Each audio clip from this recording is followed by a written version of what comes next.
Hello जी। कैसे हो सभी के सभी? हाउ आर यू ऑल दोस्तों, मेरे प्यारे प्यारे क्लास 10th के स्टूडेंट्स। कैसे हो आप सभी? क्या चल रहा है लाइफ के अंदर? सब बढ़िया है? सब चंगा है? कुछ प्रॉब्लम, कोई दुविधा, कोई परेशानी? लाइफ कैसी चल रही है बताओ जी। Hello hello hello hello hello hello.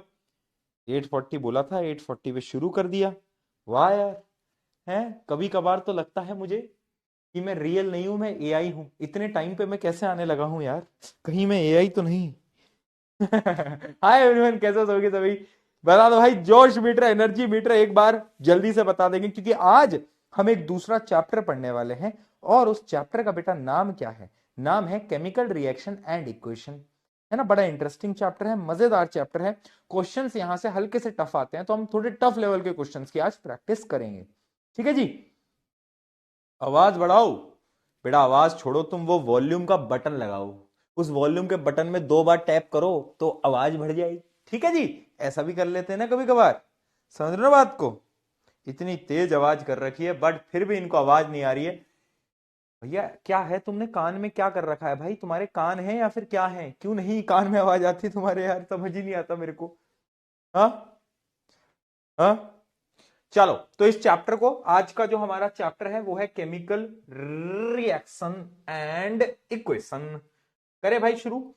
आज की क्लास और कल की क्लास, 2 क्लासेस लगेंगी इस चैप्टर को पूरा कवर कराने में। ठीक है जी। आज और कल में हम इस चैप्टर को कंप्लीट कर लेंगे, तो आज हम शुरू करते हैं। पीपीटी जरा आ जाए। ठीक है। पर देखो, एक चीज याद रखना कि इस जर्नी में ना मैं तेरे साथ खड़ा हूं। जब जब तुझे प्रॉब्लम आएगी मैं तेरे साथ हूं, तो एग्जाम की ना उतनी टेंशन मत लो। इतना ये मत सोचो कि एग्जाम में क्या रिजल्ट आएगा, कैसा आएगा। तुम बस अपनी बेस्ट लगाओ। और अगर कभी एंजाइटी हो भी तो याद रखना, 2026 में तो दुनिया ही खत्म हो जाएगी। मजाक कर रहा हूं। 2026 में अगर दुनिया खत्म हो जाए तो एग्जाम्स ही नहीं होंगे, है ना? बट हमें अपना बेस्ट लगाना है, बेसिकली हमें अपना बेस्ट लगाना है। और कुछ नहीं है। राइट। राइट। चलो, बहुत बढ़िया। एक तो चैट ही इतनी तेज चलती है, समझ ही नहीं आता। इसको प्राइवेट चैट पे कर दूं क्या यार? तुम्हारी चैट ही मैं देख ही नहीं पाता हूँ, इतनी तेज चैट चल रही है ना अभी। 1 मिनट। हाँ, ये स्पैम करना अगर बंद कर दे कोई। एक दो बच्चे जो स्पैम करते हैं, अगर ये बंद कर देना, कितना खुश रहूं मैं जीवन में। लेकिन नहीं, स्पैम करते रहेंगे बस, और कुछ नहीं है। राइट। चले, चलिए आगे बढ़ते हैं। स्टार्ट करते हैं केमिकल रिएक्शन एंड इक्वेशन। सबसे पहले जोश मीटर आपका हाई रहना चाहिए, और ये रहे इस चैप्टर के पीके हिट्स। सबसे पहले तो पीके हिट्स को नोट डाउन कर लो। पीके हिट्स ये वो सारे टॉपिक्स हैं जो कि आपके एग्जाम के लिए सबसे ज्यादा इंपॉर्टेंट है। जैसे कि balancing, type of reaction, specially क्या लिखा है मैंने, स्पेशली डीकंपोजिशन रिएक्शंस जो है वो बहुत इंपॉर्टेंट है।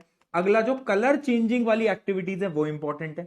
और रिडॉक्स पे एक क्वेश्चन आपके पेपर के अंदर, एमसीक्यू के अंदर आपको दिखने वाला है। राइट। तो इतनी चीजें इंपॉर्टेंट है। वैसे तो हम पूरा चैप्टर पढ़ेंगे, बट ये वाले जो टॉपिक्स हैं हमारे लिए बहुत इंपॉर्टेंट रहेंगे। ठीक है जी। तो चलिए स्टार्ट करते हैं। आज हम कहां से स्टार्ट करेंगे? फिजिकल केमिकल चेंजेस से लेकर आज हम डीकंपोजिशन तक पूरा पढ़ेंगे। कल के लेक्चर में हम डिस्प्लेसमेंट से शुरू करेंगे और चैप्टर को खत्म करेंगे। ठीक है जी। चलिए भिड़ू शुरू किया जाए। सबसे पहले देखते हैं बदलाव। चेंज क्या होता है बेटा? चेंज यानी बदलाव। जीवन में बदलाव होते रहते ना यार, है ना? चेंज होते रहते ना यार। वैसे ही बहुत सारे प्रकार के चेंजेस होते हैं। बेसिकली 2 प्रकार के चेंजेस होते हैं, एक होता है हमारा केमिकल चेंज, एक होता है फिजिकल चेंज। फिजिकल चेंज वो है जहां पर सिर्फ और सिर्फ या तो स्टेट बदलेगी, या तो शेप बदलेगा, या तो साइज बदलेगा। फॉर एग्जाम्पल बर्फ। बर्फ को अगर तुम पिघला दो तो क्या बनेगा? पानी बन जाएगा। बट केमिकली बर्फ और पानी सेम है। अरे अगर मैं केमिकली बात करूं तो चाहे बर्फ हो चाहे पानी हो, है तो वो H2O ही ना। अरे है तो वो केमिकली तो सेम है। तो उन टाइप के चेंजेस को हम बोलते हैं फिजिकल चेंज, जहां पर क्या होता है, सिर्फ शेप साइज फिजिकल क्वांटिटीज बदलती हैं। राइट। केमिकल चेंजेस में क्या होता है भैया? बहुत सारी चीजें बदल जाती हैं। हाँ, इसके अंदर बहुत सारी चीजें बदल जाती हैं। यहां पर पूरी की पूरी केमिकल प्रॉपर्टीज बदल जाती हैं, है ना? इसका क्या एग्जांपल है? इसका एग्जांपल है आप किसी चीज में आग लगाते हो, है ना? आग लगाने का काम तो बेटा, आग लगाने का काम तो वो रिश्तेदार करते हैं जो कि आते हैं और बोलते हैं, अरे आपने सुना है ये शर्मा जी के लड़के के कितने नंबर आए हैं। ये जो आग लगाने वाला काम रिश्तेदार करते हैं बेटा, वो बहुत बहुत बहुत बहुत दिक्कत देता है, बट ठीक है, कोई बात नहीं, कोई बात नहीं। तो सिमिलरली अगर आप किसी चीज में आग लगाते हो तो वहां पर क्या हो रही है, केमिकल रिएक्शन हो रही है, राइट, केमिकल चेंज हो रहा है। तो यानी जब केमिकल प्रॉपर्टीज बदल जाएंगी तब हम बोलते हैं chemical change. The composition change along with a change in shape size state. Example क्या है, रस्टिंग ऑफ आयरन या तो बर्निंग ऑफ वुड। ठीक है जी, आई होप इतनी चीजें बहुत बेसिक चल रही है, केमिकल चेंज और फिजिकल चेंज सबको पता होगा। ठीक है, अब यहां पर एक एग्जांपल है जो कि आपको बेटा पता होना चाहिए। एग्जांपल क्या है बताओ, एग्जांपल है burning of candle. Burning of candle क्या है, केमिकल चेंज या फिजिकल चेंज? अगर मैं ये बोलूं कि ये दोनों है, केमिकल भी है फिजिकल भी है, तो तुम बोलोगे हैं आइला ऐसे कैसे? देख यार, जब कैंडल बर्न करती है, आग लगती है, तो वो तो केमिकल चेंज है, लेकिन कैंडल साथ साथ में मेल्ट भी तो करती है।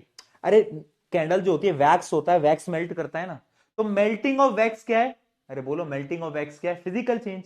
और बर्निंग क्या है? Chemical change. यानी जब एक कैंडल आप जलाते हो ना, तो उसमें दोनों प्रकार के चेंज होते हैं। ये है केमिकल चेंज ऊपर वाला, और ये जो वैक्स पिघल के नीचे आ रहा है, ये है हमारा physical change, right. Chemical and physical change दोनों इसके अंदर होते हैं। ठीक है, बहुत होता है, बहुत बढ़िया जी। आगे बढ़ते हैं, अब बात करते हैं केमिकल रिएक्शंस की। केमिकल रिएक्शन क्या है? Chemical reaction is the process in which one or more substance react to form a new substance. क्या हो रहा है? कुछ नहीं हो रहा, आप एक या एक से ज्यादा चीजों को आपस में रिएक्ट करा रहे हो, जिससे एक नया कंपाउंड बन रहा है, और वो जो नया कंपाउंड है उसकी केमिकल प्रॉपर्टीज अलग है, तो उसको हम क्या बोलते हैं? Chemical reaction. क्या बोलते हैं? Chemical reaction. वहीं पर एक सवाल आता है, केमिकल इक्वेशन क्या है भैया फिर? तो केमिकल इक्वेशन क्या है? ये जो केमिकल रिएक्शन है ना, इसको रिप्रेजेंट करने का एक तरीका है, रिप्रेजेंट करने का एक तरीका है। फॉर एग्जाम्पल, अगर पानी बन रहा है तो मैं क्या लिखूंगा? H2 प्लस O2 ने क्या बनाया? पानी बना दिया। तो ये क्या हो गया? ये एक रिप्रेजेंटेशन का तरीका हो गया। तो ये हो गई एक प्रकार की केमिकल इक्वेशन। ठीक है, तो केमिकल इक्वेशन क्या है? Represents the chemical reaction, chemical reaction को जो रिप्रेजेंट करता है। ठीक है, अब यहां पर कुछ चीजें आपको पता होनी चाहिए, जैसे कि मैं आपको एक दो चीजें बताना चाहता हूं। ये नॉलेज के लिए बता रहा हूं बेटा, है ना, क्योंकि आगे इसका बहुत काम आएगा। देखो, सबसे पहली चीज ये आपको पता होगा कि जो लेफ्ट साइड वाले हैं इनको हम रिएक्टेंट बोलते हैं, और ये जो राइट साइड वाला है इसको हम प्रोडक्ट बोलते हैं। क्या बोलते हैं बेटा? प्रोडक्ट बोलते हैं। बोलते हैं नहीं बोलते हैं? बिल्कुल बोलते हैं भैया, और क्या बोलेंगे? रिएक्टेंट होता है, प्रोडक्ट होता है, इतना तो पता है भैया हमें। अगली चीज देखो, अब ये जो रिएक्शन है ना, इसकी बहुत सारी लिमिटेशंस हैं। लिमिटेशंस मतलब यार इस रिएक्शन में ना कुछ अधूरा है। क्या अधूरा है? अधूरा क्या है? देख ध्यान से यार, इस रिएक्शन से ना पता ही नहीं चल रहा कुछ भी, तो हमें उस चीज को, अधूरे को पूरा करने के लिए नई चीजों को सिंप्लीफाई करना होता है। फॉर एग्जाम्पल, सबसे पहले हमें स्टेट लिखनी होती है। स्टेट का मतलब ये नहीं कि भैया वो ब्रह्मास्त्र के टाइम पे भी स्टेट डाली थी, राजस्थान, दिल्ली। अरे ब्रह्मास्त्र से याद आया, मेरा ब्रह्मास्त्र भी तो आ चुका है।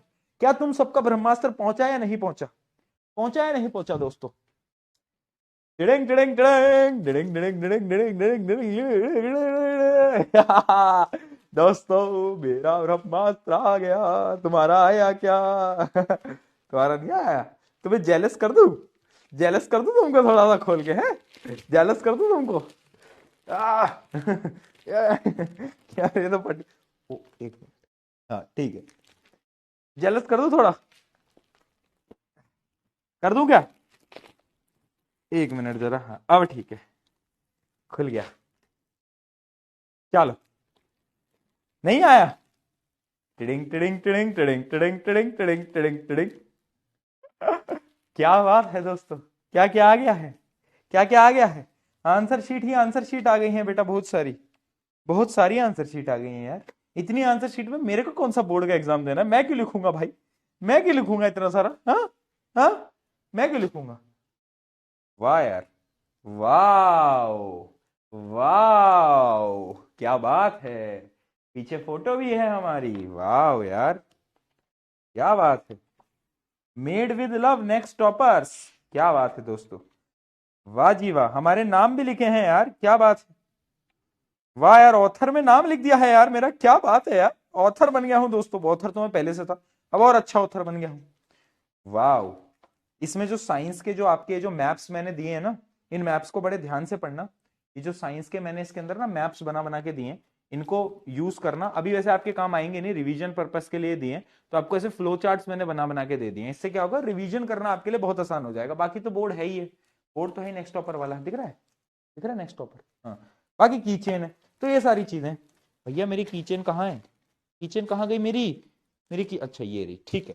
तो यानी ये सारी चीजें आपको ब्रह्मास्त्र के अंदर मिलती हैं, ठीक है। अभी आ जाएगा, जिनका नहीं आया, जिनका नहीं आया आ जाएगा। वैसे भी अभी इसका यूज नहीं है, यूज इसका कुछ दिनों में होगा, जब मैं आपके साइंस के कुछ चैप्टर पढ़ा दूंगा। यानी जब अपने 4-5 चैप्टर हो जाएंगे ना, अराउंड 4 चैप्टर जब अपने हो जाएंगे, उसके बाद इसकी जरूरत पड़ेगी, उससे पहले इसकी जरूरत नहीं पड़ेगी। तो अभी आप चिल करो, कोई टेंशन वाली बात नहीं है, 4 चैप्टर के बाद जरूरत पड़ेगी।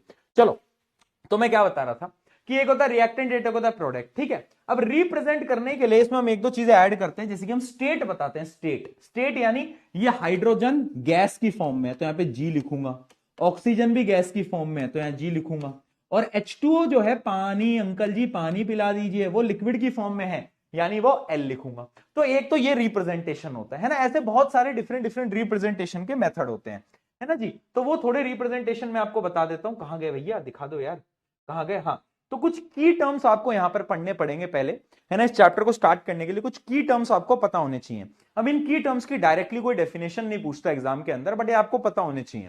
पहला की टर्म प्रेसिपिटेट। प्रेसिपिटेट क्या होता है, देखो जब भी कोई रिएक्शन होती है ना, और रिएक्शन के बाद प्रोडक्ट में कोई इनसॉल्युबल सॉलिड बन जाए, इनसॉल्युबल सॉलिड यानी जो कि घुल ना पाए, इनसॉल्युबल, तो उसको हम बोलते हैं प्रेसिपिटेट, ठीक है। Precipitate is the insoluble solid which settles down after completion of the chemical reaction।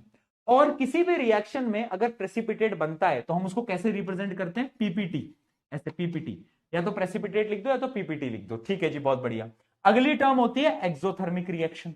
अब ये एक्सोथर्मिक रिएक्शन क्या है, ये उन रिएक्शंस को बोलते हैं जिनमें एक्सो यानी बाहर निकलना, हीट जिसमें रिलीज होती है, वो रिएक्शन जिसमें हीट रिलीज होती है उसको एक्सोथर्मिक बोलते हैं। अब बात करते हैं एंडोथर्मिक की। एंडोथर्मिक वो रिएक्शन जिनको करने के लिए हीट देनी पड़ती है। क्या करना पड़ता है बेटा, हीट देनी पड़ती है, उनको हम बोलते हैं एंडोथर्मिक। अगला आता है कैटलिस्ट। अब ये कैटलिस्ट बड़ी खतरनाक चीज है, ये कैटलिस्ट बहुत खतरनाक भैया, बहुत खतरनाक चीज है। मैंने बताता हूं कैसे। कैटलिस्ट क्या है, जैसे कि मान लो ये था मेरा चिंटू लाल, चिंटू लाल जी की कहानी सुना दे क्या, चिंटू मिंटू, चिंटू लाल, ये अपने खुश था अपनी महबूबा के साथ, किसके साथ, महबूबा के साथ, देख रहे हो। फिर क्या होता है, एक लड़का आता है मिंटू लाल, कौन बेटा, मिंटू लाल। मिंटू लाल आता है और चिंटू लाल के कान भर देता है, चिंटू लाल से बोलता है ये महबूबा ना तेरे बारे में बहुत बेकार बातें करती है, मेरे को पसंद नहीं भाई। और ये मिंटू लाल महबूबा के पास जाता है और महबूबा से बोलता है यार ये जो चिंटू है ना तेरे बारे में बहुत फालतू बात करता है, मेरे को पसंद नहीं। इससे क्या होता है, इन दोनों के बीच में आपस में झगड़े हो जाते हैं, लड़ाई हो जाती है। तो मिंटू लाल ने डायरेक्टली इन्वॉल्व नहीं हुआ, वो डायरेक्टली लड़ाई में इन्वॉल्व नहीं हुआ, इनडायरेक्टली इन्वॉल्व हुआ और उसने लड़ाई करवा दी। कैटलिस्ट भी यही होता है, कैटलिस्ट रिएक्शन की स्पीड को इंक्रीज कर देता है विदाउट गेटिंग डायरेक्टली इन्वॉल्व, यानी वो डायरेक्टली नहीं होता इन्वॉल्व, बस वो इनडायरेक्ट तरीके से वो क्या करता है, स्पीड को चेंज कर देता है, स्पीड को चेंज कर देता है रिएक्शन की, है ना, वो डायरेक्टली नहीं इन्वॉल्व होता। Same as Mintu Lal. Justice for Chintu Lal हो जाएगा दोस्तों, जस्टिस फॉर महबूबा भी हो जाए यार, क्या बात है, क्या बात है। पीपीटी यानी पावर पॉइंट होता है,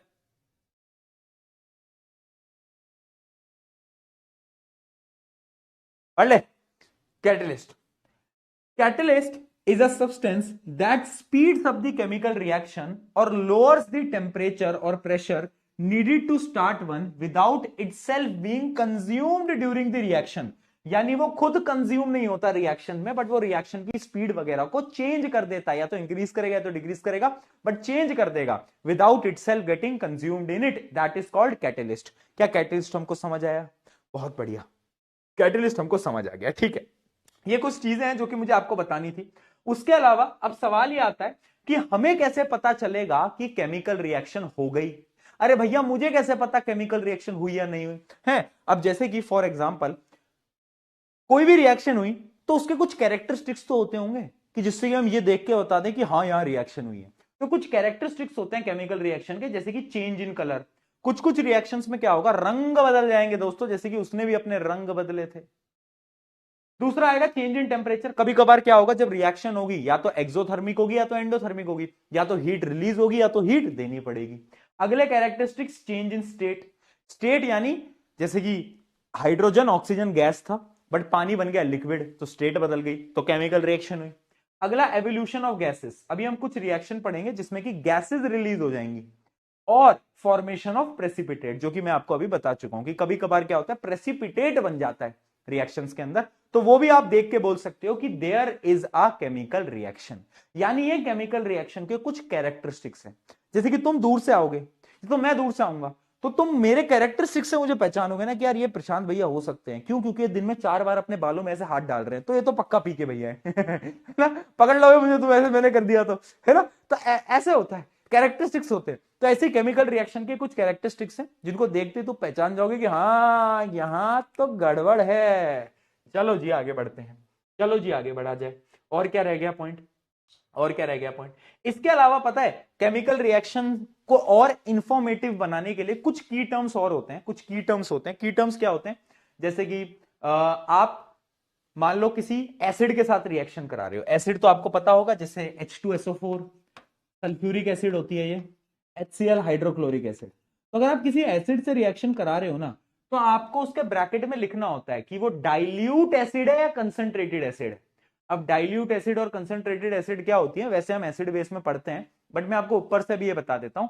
कंसंट्रेटेड एसिड को ऐसे समझो कि ये बड़ी खतरनाक एसिड है, इसमें पानी की मात्रा कम है, एसिड ज्यादा है ना। और डाइल्यूट यानी पानी ज्यादा है, एसिड कम है, ठीक है, ऐसे समझ लो। तो हम अगर कंसंट्रेटेड है तो हम ऐसे CONC डॉट लिखते हैं, ठीक है। और अगर डाइल्यूट है तो DIL डॉट लिखते हैं, ठीक है जी। ये कुछ की टर्म्स हैं जो कि आगे जब मैं काम लूंगा तो तुम ऐसे कंफ्यूज नहीं होना चाहिए कि भैया ये क्या लिख दिया, ये तो पहली बार देख रहे हैं, ऐसा नहीं होगा, ठीक है जी। आगे बढ़े बेड़ू, क्या बोलते हो दोस्तों, भाइयों बहनों, मूर्ख बालक बालिकाओं? जस्टिस फॉर किंटू लाल। किंटू लाल नहीं है वो, चिंटू लाल है। किंटू लाल काहे लिख रहे हो? चलो अच्छा, मुझे ये बात बताओ, ये टेबल किस किस को याद है? किस किस को ये टेबल याद है? जल्दी बताओ। 9th में आई थी ये टेबल, 9th में आई थी ना टेबल, याद आ रहा है कुछ? धुंधली धुंधली यादों में याद आ रहा है?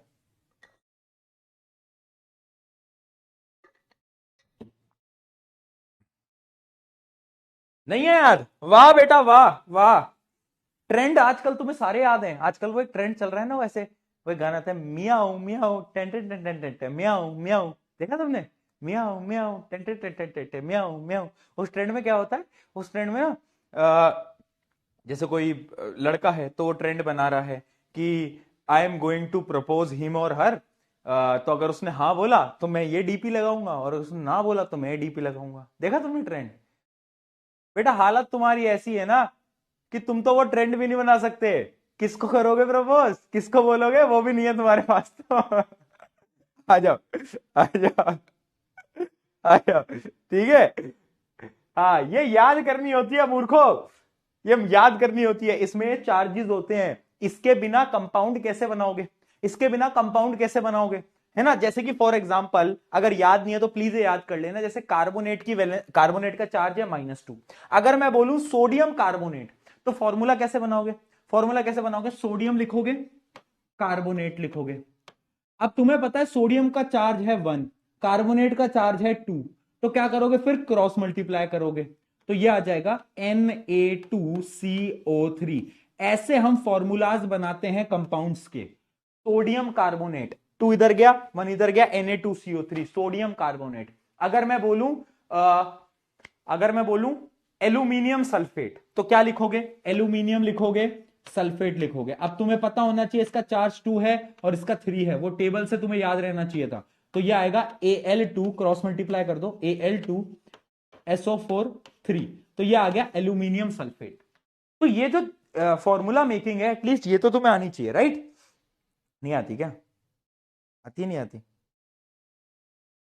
हाँ हाँ ठीक है, तो ये तो आनी चाहिए। अब ये प्लीज इसको प्रैक्टिस कर करके याद कर लो यार, वरना तो एक ट्रिक तो तुम ही दे ही रखी है। ट्रिक क्या दे रखी है? ना कहूं, ना कहूं, ना कहूं अगर क्यूट तुझे, ना कहूं अगर क्यूट तुझे दोस्तों, ठीक है। मैं बोल रहा हूं किसी से कि ना कहूं अगर क्यूट तुझे, अब तुझे आ गया यानी 2 आ गया। अब इससे नीचे के सबका जो चार्ज होगा वो 2 होगा। ना कहूं अगर क्यूट तुझे, मांगे कार जेन फरारी। मांगे कार जेन फरारी, वाह वाह करते चलना बेटा।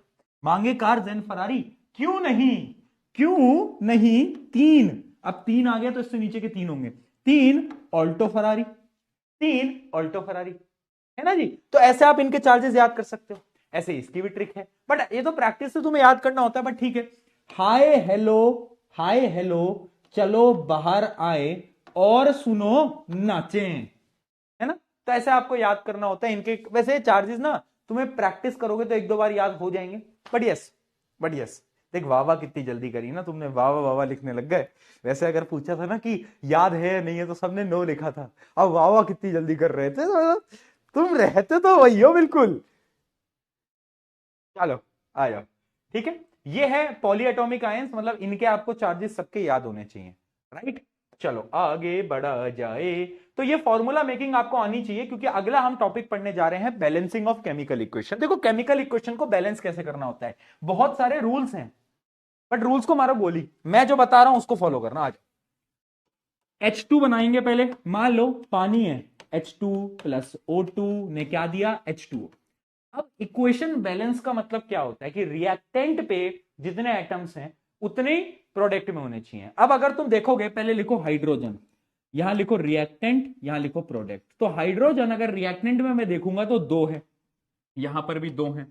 ऑक्सीजन, ऑक्सीजन रिएक्टेंट में दो है, और प्रोडक्ट में कितना है, प्रोडक्ट में ऑक्सीजन एक है। तो गद्दारी हो गई ना भाई, ऑक्सीजन के साथ धोखा हुआ या नहीं हुआ। देखो जीवन में किसी के साथ धोखा नहीं करना, सबकी भलाई करनी है दोस्तों। तो इस धोखे को हम कैसे प्रिवेंट करेंगे, हम क्या करेंगे, हम बोलेंगे कि यार ले यार ऑक्सीजन तुझे दो से मल्टीप्लाई कर दूं, यानी प्रोडक्ट में मुझे ऑक्सीजन को दो से मल्टीप्लाई करना पड़ेगा। उसके लिए मैं क्या करूंगा, यहां पर टू लगा दूंगा, यहां पर टू लगा दूंगा, है ना। हाँ टू लगाया, अब टू लगाते ही गद्दारी हो गई, किसके साथ, हाइड्रोजन के साथ, क्योंकि अब ये हाइड्रोजन भी दो से मल्टीप्लाई हो गया, ये चार हो गया। यहां पर रिएक्टेंट में दो ही है, तो अब यहां पे भी देखो भेदभाव नहीं करना ना लाइफ के अंदर, तो हम क्या करेंगे, टू से यहां भी मल्टीप्लाई कर देंगे, तो ये भी टू से मल्टीप्लाई हो गया, तो चार चार दो दो, यानी ये रिएक्शन अब हो गई है बैलेंस्ड।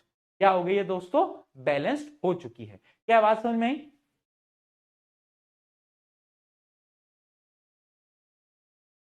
क्या जस्टिस,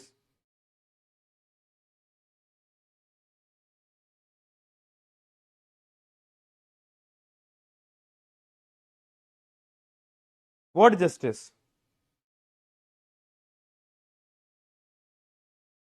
व्हाट जस्टिस दोस्तों। अरे सबके लिए जस्टिस नहीं मांगना होता, सबके लिए जस्टिस नहीं मांगना होता, हर इनके ऑक्सीजन के लिए भी जस्टिस मांग रहे हैं लोग। यार क्या हो गया है इन बच्चों को, कहां पढ़ाने आ गया हूं मैं यार, ये मार मार खाएंगे आज मुझसे। लो भाई एक और रिएक्शन देखते हैं, एक और रिएक्शन देखते हैं।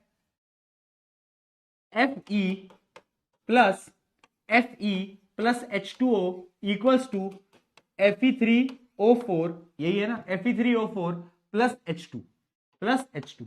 इसको जरा बैलेंस करके दिखाना दोस्तों, जरा इसको बैलेंस करेगा कोई,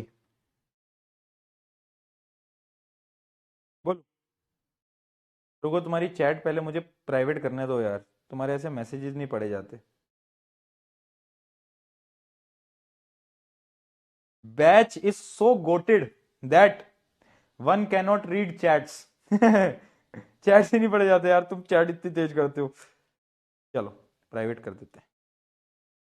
बताओ भाई क्या किया जाए, सबसे पहले लिखते हैं अपन कितने चीजें हैं, एक है आयरन, हाइड्रोजन, ऑक्सीजन।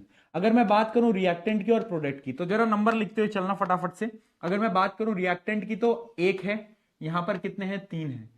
अगर मैं हाइड्रोजन की बात करूं दो हैं, और वहां पर भी दो हैं। ऑक्सीजन की बात करूं तो यहां पर एक है, और उधर कितना है, उधर चार है। तो बहुत नाइंसाफी है भैया, अरे भैया बहुत नाइंसाफी है, क्या किया जाए बताओ, छोड़ दिया जाए या मार दिया जाए, क्या किया जाए बताओ, बताओ सबसे पहले किसको बैलेंस किया जाए। आयरन को ही कर लेते हैं सबसे पहले बैलेंस, क्या कहते हो, करें आयरन को बैलेंस, दें इसको इज्जत, क्या बोलते हो। आयरन को बैलेंस करना है, किसको बैलेंस करना है, जिसको तुम बोलो उसको बैलेंस कर दे। अगर आयरन को करना चाह रहे हो तो पहले बस यहाँ तीन से मल्टीप्लाई कर दो, यानी यहाँ थ्री लगा दो। अब बात आती है ऑक्सीजन की, तो ऑक्सीजन को भी चार से मल्टीप्लाई करना पड़ेगा, तो उसके लिए यहां पर एक चार लगाना पड़ेगा।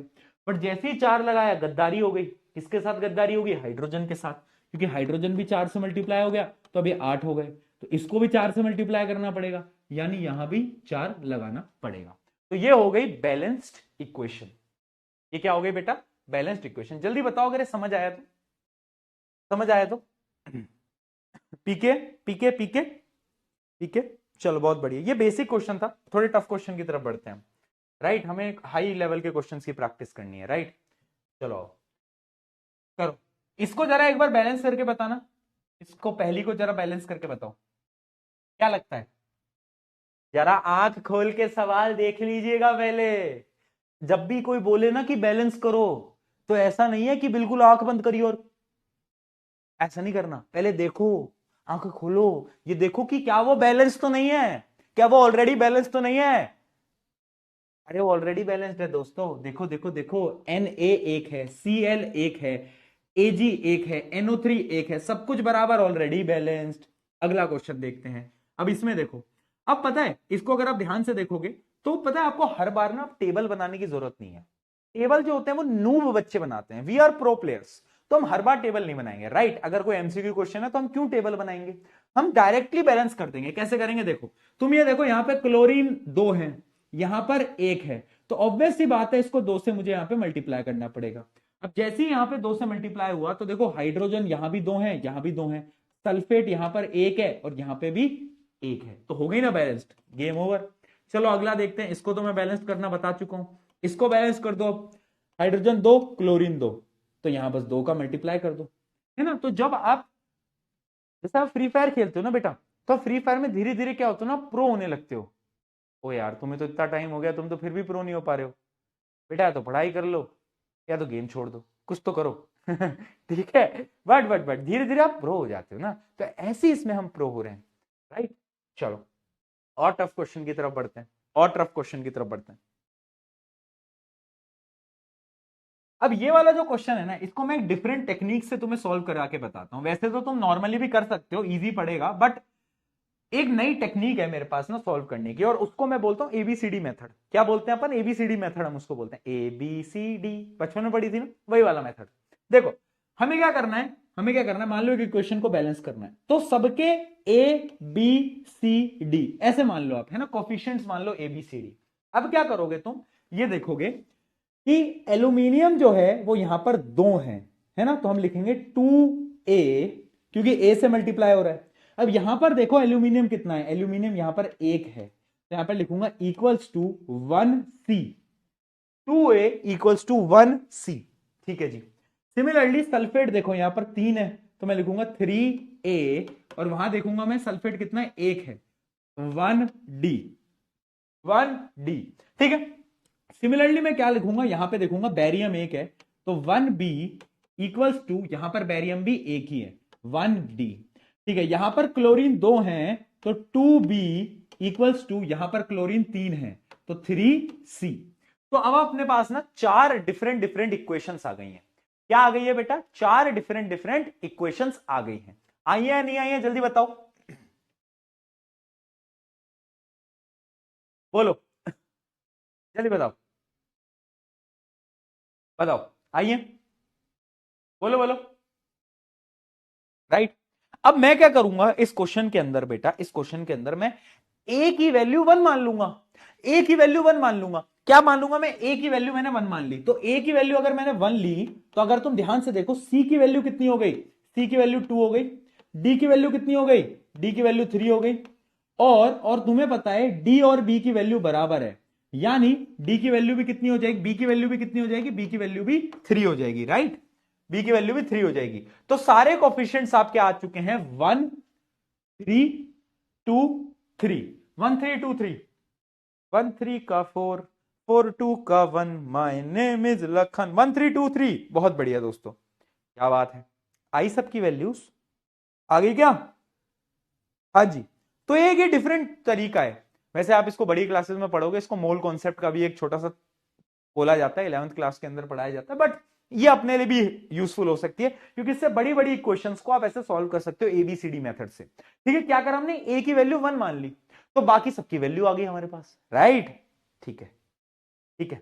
चलो इस क्वेश्चन को सॉल्व करो। अब इसको बिना एबीसीडी मेथड के सॉल्व कर सकते हो, या विद एबीसीडी मेथड भी सॉल्व कर सकते हो। बताओ किससे करा दूं मैं? एबीसीडी मेथड से करा दूं? चल भाई तू कह रहा है तो करा देता हूं, आ जाओ।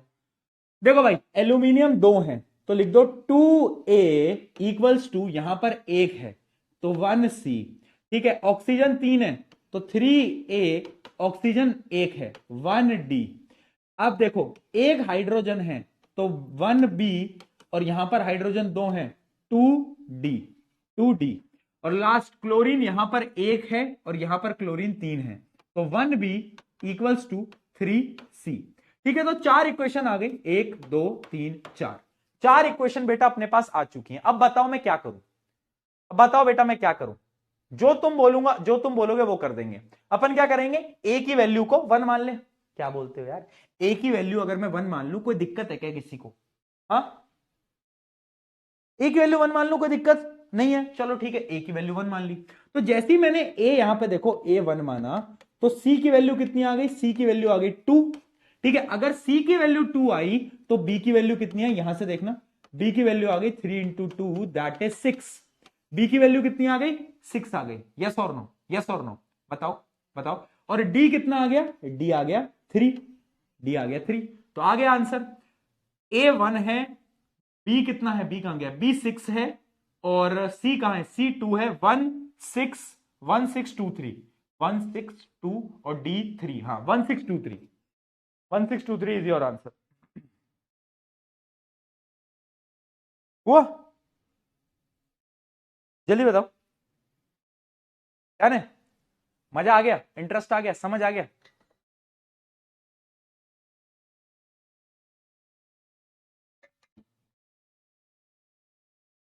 चलो बहुत बढ़िया, बहुत बढ़िया। तो कुछ और क्वेश्चन है, कुछ और क्वेश्चन है, जैसे कि ये वाला क्वेश्चन देखो, इन द रिएक्शन। अब ये वाली जो रिएक्शन है ना सबसे कॉम्प्लिकेटेड है बेटा, this one is the most complicated reaction of your class 10th। अगर आप बैलेंस करने पे आओगे तो ये बैलेंस बच्चों को बहुत टाइम लगता है, बट आप बैलेंस कर सकते हो बेटा, है ना। अगर आप ध्यान से देखो, आपको इसको बैलेंस करना है पूरी को, तो यहां पर आप देखोगे जो लेड है सबकी वैल्यूएबल लिख दो, एक लेड है, एक नाइट्रोजन है, एक ऑक्सीजन है। रिएक्टेंट लिखो, प्रोडक्ट लिखो। ठीक है, अब लेड जो है यहां पर एक है, यहां पर भी एक है। ठीक है, यहां पर एक है, यहां पर भी एक है। अगर मैं नाइट्रोजन की बात करूं तो नाइट्रोजन यहां पर 2 इंटू यानी 2 आ गए, और यहां पर कितने हैं, यहां पर एक ही है। ऑक्सीजन की अगर मैं बात करूं तो यहां पर 6 है, और अगर मैं प्रोडक्ट साइड में बात करूं, एक ऑक्सीजन, दो, और ये दो, तो कितने आ गए, 2 + 2 + 1 5, तो ये आ गया 5, ये आ गया 5। अब मुझे क्या करना है बेटा, इसको बैलेंस करना है। कोई बता सकता है इसको आखिर में बैलेंस कैसे कर पाऊंगा? कोई बता सकता है, जल्दी बताओ, कोई बता सकता है? क्या बोलते हो, कोई बताएगा? बोल दे बिडू, कैसे करें इसको बैलेंस, क्या किया जाए? हाँ तुम्हें रट रखे है ना ये, हाँ तुम्हें रट रखा है इसलिए तुम्हें याद है आंसर। अच्छा है, इसको याद कर लिया वही बहुत बेहतर है, क्योंकि इसको बैलेंसिंग में थोड़ा टाइम लगता है, मैं ऑनेस्टली बोल रहा हूं। देखो अब हम क्या कर सकते हैं, अब हम क्या कर सकते हैं यार, ऑब्वियस सी बात है, ऑब्वियस सी बात है कि इसको मतलब लेड को हमें, अभी भी लेड हमारा बराबर ही है। जो दिक्कत है वो देखो यहाँ पे नाइट्रोजन में दिक्कत है, किसमें दिक्कत है, नाइट्रोजन में दिक्कत है, राइट। तो मैं क्या करता हूं, मैं क्या करता हूं, यहां पर मैं नाइट्रोजन को देखो ध्यान से देख लेना बेटा, इंपॉर्टेंट है। यहां पर मैं नाइट्रोजन को क्या करता हूं, 4 से मल्टीप्लाई करता हूं, किससे, 4 से मल्टीप्लाई करता हूं। अब बराबर करने के लिए मुझे इस वाले एरिया को भी 2 से मल्टीप्लाई करना पड़ेगा, यस और नो। तो यहां पर तो आ गया 2, और यहां पर आ गया 4। अब जैसे ही मैंने इसको 4 से मल्टीप्लाई करा था, तो अब ऑक्सीजन का नंबर बदल गया, देखो ध्यान से। 4 इंटू 2 8, 8 + 2, बोलो 8 + 2 कितना हो गया, 8 + 2 10, 10 + 1 11, तो अब ये हो गया 11। सिमिलरली यहां पे अगर 2 आ गया तो लेड की वैल्यू भी 2 हो गई, देखो लेड की वैल्यू भी 2 हो गई। और अगर आप ऑक्सीजन कैलकुलेट करोगे तो ऑक्सीजन आ गया कितना, ऑक्सीजन आ गया 12, ऑक्सीजन आ गया 12। अब हम क्या करेंगे, लेड को बैलेंस करेंगे, यहां पे 2 से मल्टीप्लाई करेंगे तो इस जगह पे 2 आ जाएगा। और जैसे ये 2 आएगा तो अब देखो यहां पर भी ऑक्सीजन +1 यानी ऑक्सीजन हो गए 12, यानी इक्वेशन हो गई बैलेंस्ड। यानी इसका आंसर आएगा 2 2 4। क्या आएगा, 2 2 4, 2 2 4 is your right answer, right. हाँ मुझे पता है ये कॉम्प्लिकेटेड है, मैंने आपको पहले कराने से पहले ही बोला था कि this one is the most complicated balancing, ये पेपर में आएगी तो बच्चे फंसना तय है। इसलिए याद कर लेना लेड नाइट्रेट का डिकम्पोजिशन 224, 224 याद करके जाना भैया, बहुत जरूरी है ये सवाल, राइट। चलो ये आपको खुद से करना है, ये एक क्वेश्चन आपको मैं होमवर्क दे रहा हूं, ये आप खुद करोगे, कर लोगे खुद, वैसे बहुत सिंपल है, बहुत ज्यादा ही सिंपल है, या तो अभी बता दो, कर लेना, बट इसको ट्राई करना, ठीक है। चलो बहुत सिंपल क्वेश्चन है। चलिए दोस्तों, एक क्वेश्चन खिलाया जाए तुम्हें एपीएल का, एक क्वेश्चन खिलाया जाए तुम्हें एपीएल का। क्या है question? To balance the following chemical equation the values of the coefficient x Y z should be. आपको अच्छा आंसर बताना है, एक मिनट मैं तो देख लूं क्या आंसर आएगा।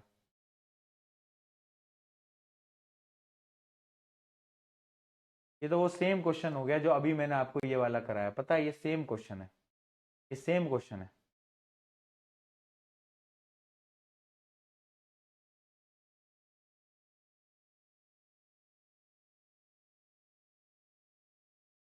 बोलो।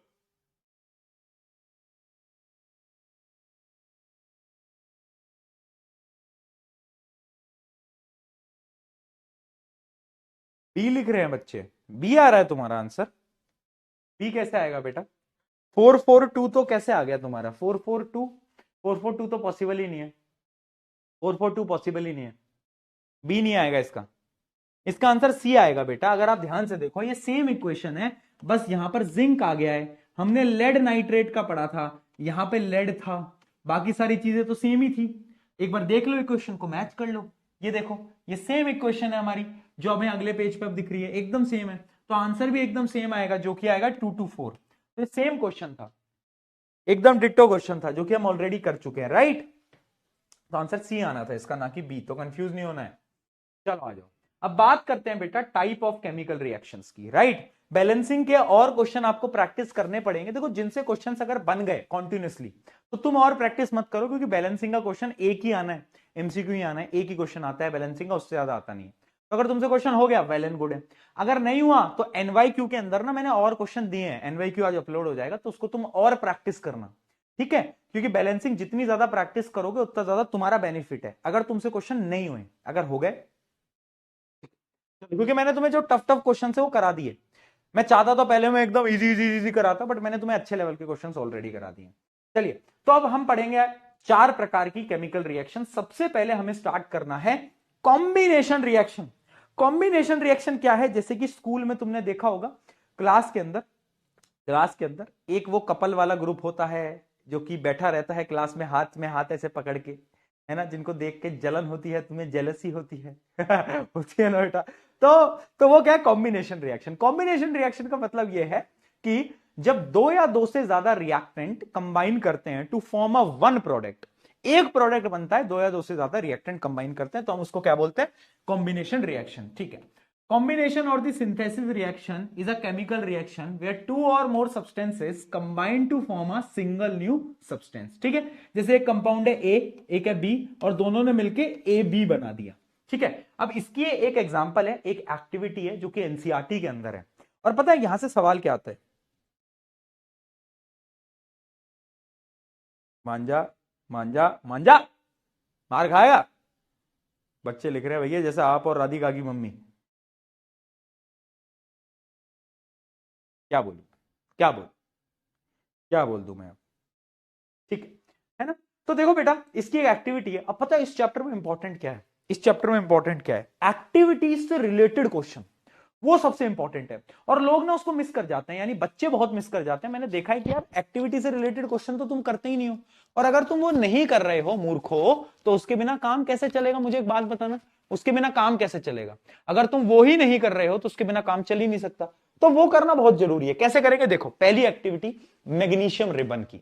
मैग्नीशियम रिबन होता है ना, उसको पहले हम क्या करते हैं? उसको हम घिसते हैं, उसको हम घिसते हैं और उसके बाद हम बर्न करते हैं। क्यों घिसते हैं बताता हूं, मजा आ रहा था? नहीं नहीं, काम है। तो देखो हम उसको जब बर्न करते हैं ना, तो हम जैसे ही उसको जलाएंगे तो वो व्हाइट डैजलिंग फ्लेम्स में जलता है, ठीक है। तो वो कैसे जलता है? वो व्हाइट डैजलिंग, याद रखना, Burns with a white dazzling flames, और एक चूरा बन जाता है जो कि एक व्हाइट कलर का पाउडर होता है, व्हाइट कलर का पाउडर होता है। तो देखो रिएक्शन कैसी होती है, मैग्नीशियम कंबाइन होता है ऑक्सीजन के साथ और वो बनाता है मैग्नीशियम ऑक्साइड।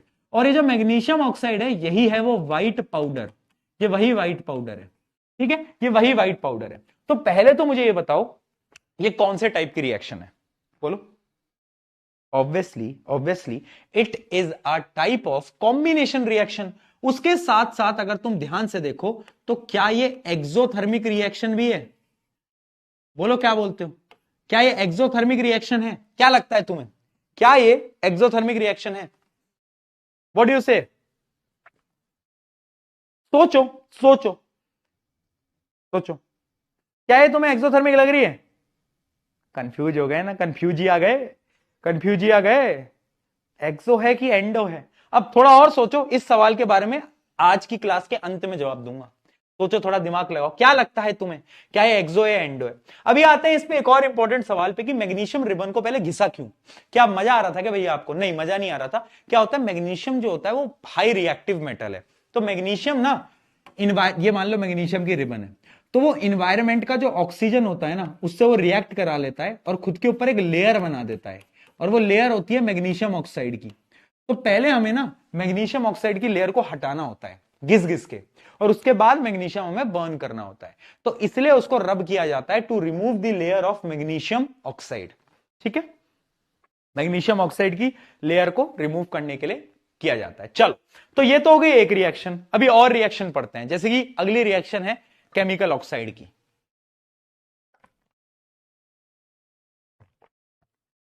एक मिनट पानी पी लो।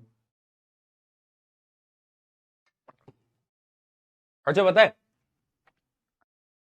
एक दिन क्या हुआ, एक दिन क्या हुआ कि अभी कुछ दिन पहले की बात है, ठंड का मौसम चल रहा है और मैं जल्दी उठ गया, सुबह जल्दी उठ गया क्योंकि मुझे कहीं जाना था।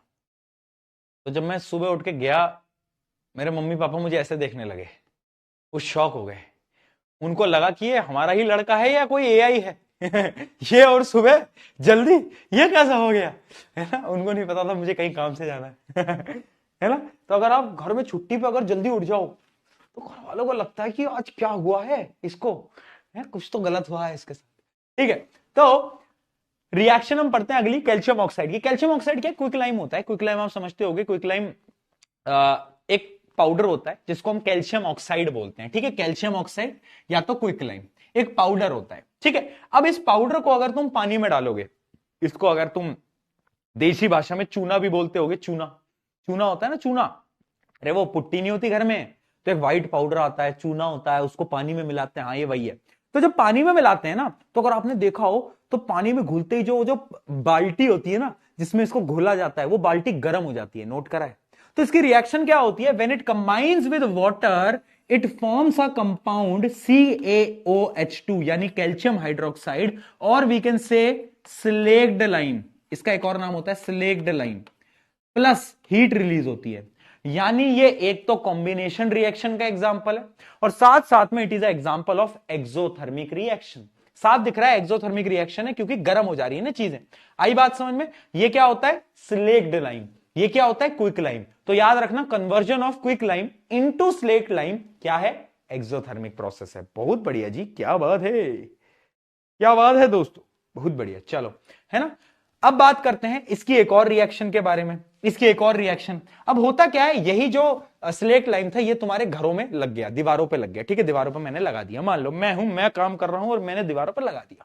अब क्या होगा कि थोड़ी देर बाद ना ये सख्त हो जाता है, देखा है, सख्त हो जाता है ना, पपड़ी बन जाती है इसकी, सख्त हो जाता है। क्यों, क्योंकि ये जो स्लेक्ड लाइम है, दिस स्लेक्ड लाइम, ये जो स्लेक्ट लाइम था ये रिएक्ट कर जाता है किसके साथ, this reacts with carbon dioxide, और ये क्या बनाता है, कैल्शियम कार्बोनेट बनाता है। क्या बनाता है बेटा, कैल्शियम कार्बोनेट। और वो जो तुम्हें जो दिखता है ना, स्टिफनेस दिखती है दीवारों पे, वो लेयर दिखती है, वो लेयर होती है कैल्शियम कार्बोनेट की। किसकी लेयर दिखती है बेटा, कैल्शियम कार्बोनेट की। बहुत बढ़िया, तो याद रखना ये रिएक्शन भी कैल्शियम कार्बोनेट, अच्छा साथ साथ में पानी और बनता है, साथ साथ में वाटर और बनता है। बहुत बढ़िया, ठीक है। अब इतनी चीज तो तुम्हें समझ आ गई। क्वेश्चन क्या आता है, क्वेश्चन क्या होता है कि जब व्हाइट वॉशिंग होती है घर के अंदर तो वो जो शाइनी फिनिश आती है, वो शाइनी फिनिश किसकी वजह से आता है, तो याद रखना वो शाइनी फिनिश आता है ये कैल्शियम कार्बोनेट की वजह से, इसकी वजह से वो शाइनी फिनिश आता है, जैसे मैंने आपको बताया अभी, बताया ना अभी, हाँ होता है ना,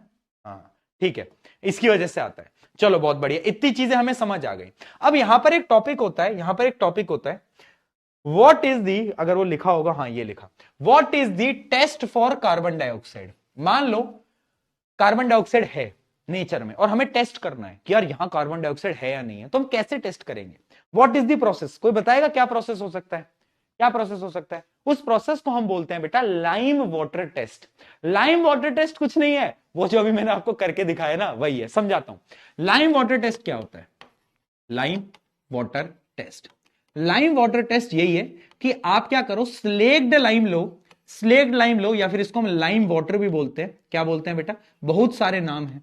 लाइम वाटर लो और लाइम वाटर में से CO2 को पास करो, और जब CO2 को पास करोगे ना तो पता क्या होगा? तो पता क्या होगा? ये पहले क्या था? Lime water, it will turn milky. देखो कैल्शियम कार्बोनेट का कलर क्या होता है? व्हाइट होता है। मिल्क का कलर क्या होता है? व्हाइट होता है। तो ये जो लाइम वाटर था ना, it will get converted milky, यानी ये मिल्की हो जाएगा। और इसी टेस्ट को हम बोलते हैं लाइम वाटर टेस्ट। इसी टेस्ट को हम बोलते हैं लाइम वाटर टेस्ट। क्या बात समझ में आई? क्या बात समझ में आई? लाइम वाटर से अगर आप कार्बन डाइऑक्साइड को पास करोगे तो lime water will turn into milky, milky हो जाएगा वो। उसी को हम बोलते हैं लाइम वाटर टेस्ट। बहुत बढ़िया। क्या रिएक्शन समझ आई बेटा?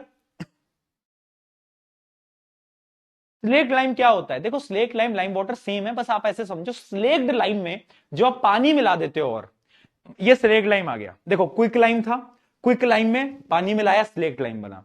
स्लेक्ड लाइम में अगर और पानी मिला दोगे तो वो क्या बन जाएगा? लाइम वाटर बन जाएगा। एक तरीके से आप ऐसे समझ लो, ऐसे समझ लो, ठीक है। और उस लाइम वाटर में से अगर आप CO2 को पास करोगे तो इट विल कन्वर्ट मिल्की, यानी कैल्शियम कार्बोनेट हमारे पास बन जाएगा। राइट? क्लियर? इसी को हम बोलते हैं लाइम वाटर टेस्ट। बहुत बढ़िया, चलो जी समझ आ गया। ये एग्जांपल याद रखना है, दोनों क्या थे? They are the type of combination reaction. कौन सा? Quick lime into slake lime और मैग्नीशियम रिबन वाला। ठीक है।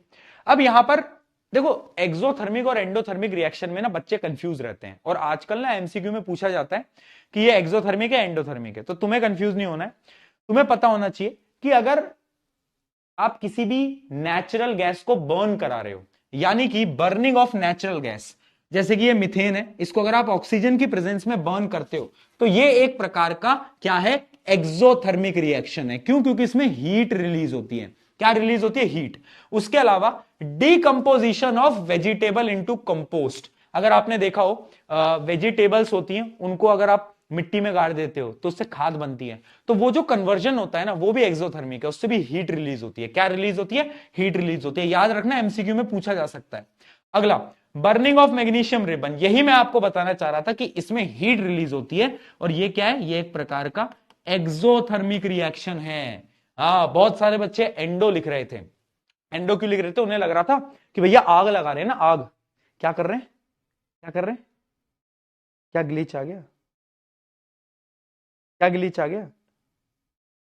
कौन सा ग्लिच? हाँ हाँ, बच्चे कह रहे थे आग लगा रहे हैं ना, आग। तो उस आग की वजह से भैया, बट इसमें हीट रिलीज होती है बेटा, ये भी तो समझो। चलो, उसके अलावा quick lime reacting to water, वो भी क्या है? एक्सोथर्मिक। रेस्पिरेशन, जो कि मैं आपको ऑलरेडी बता चुका हूं, रेस्पिरेशन जो है, द रेस्पिरेशन का जो प्रोसेस होता है उसमें एनर्जी रिलीज होती है। एनर्जी यानी हीट ही है, तो उस प्रोसेस को भी हम बोल सकते हैं एक्सोथर्मिक। देखो क्योंकि उसके अंदर एनर्जी रिलीज होती है। लेकिन अब आपको एंडोथर्मिक के भी एग्जांपल याद करने पड़ेंगे, जो कि है फोटोसिंथेसिस। देखो फोटोसिंथेसिस में भी एनर्जी रिलीज होती है, लेकिन तुमने एनर्जी रिलीज नहीं होती, सॉरी, उसमें ग्लूकोज बनता है, लेकिन सनलाइट का यूज होता है। सनलाइट क्या है? एनर्जी है। तो ये क्या हुआ? Endothermic reaction. ठीक है, तो photosynthesis is a type of endothermic reaction. उसके अलावा अभी हम कुछ डीकंपोजिशन रिएक्शन पढ़ेंगे, वो भी एंडोथर्मिक है। बच्चे कंफ्यूज मत होना, क्वेश्चन आ चुका है 2024 के अंदर, जिसमें सवाल पूछा गया था, 4 ऑप्शंस मिलते हैं, ये बोला जाता है इनमें से एंडोथर्मिक रिएक्शन कौन सी है, और उसमें से एक ऑप्शन में फोटोसिंथेसिस होता है, और बच्चे कंफ्यूज होते हैं, गलत करके आते हैं। ठीक है, तुम नहीं करोगे ना गलत? पक्का वादा हो गया अपना? कौन सा ग्लिच आ गया यार? कौन सा ग्लिच कर रहे हो तुम? एक तो तुम कभी कभार स्पैम भी करते हो ना, तो पता भी नहीं चलता। चलो जी, अब इसके कुछ क्वेश्चंस प्रैक्टिस किए जाएं, फिर डीकंपोजिशन रिएक्शन पे बढ़ेंगे। आंसर बताओ चलो।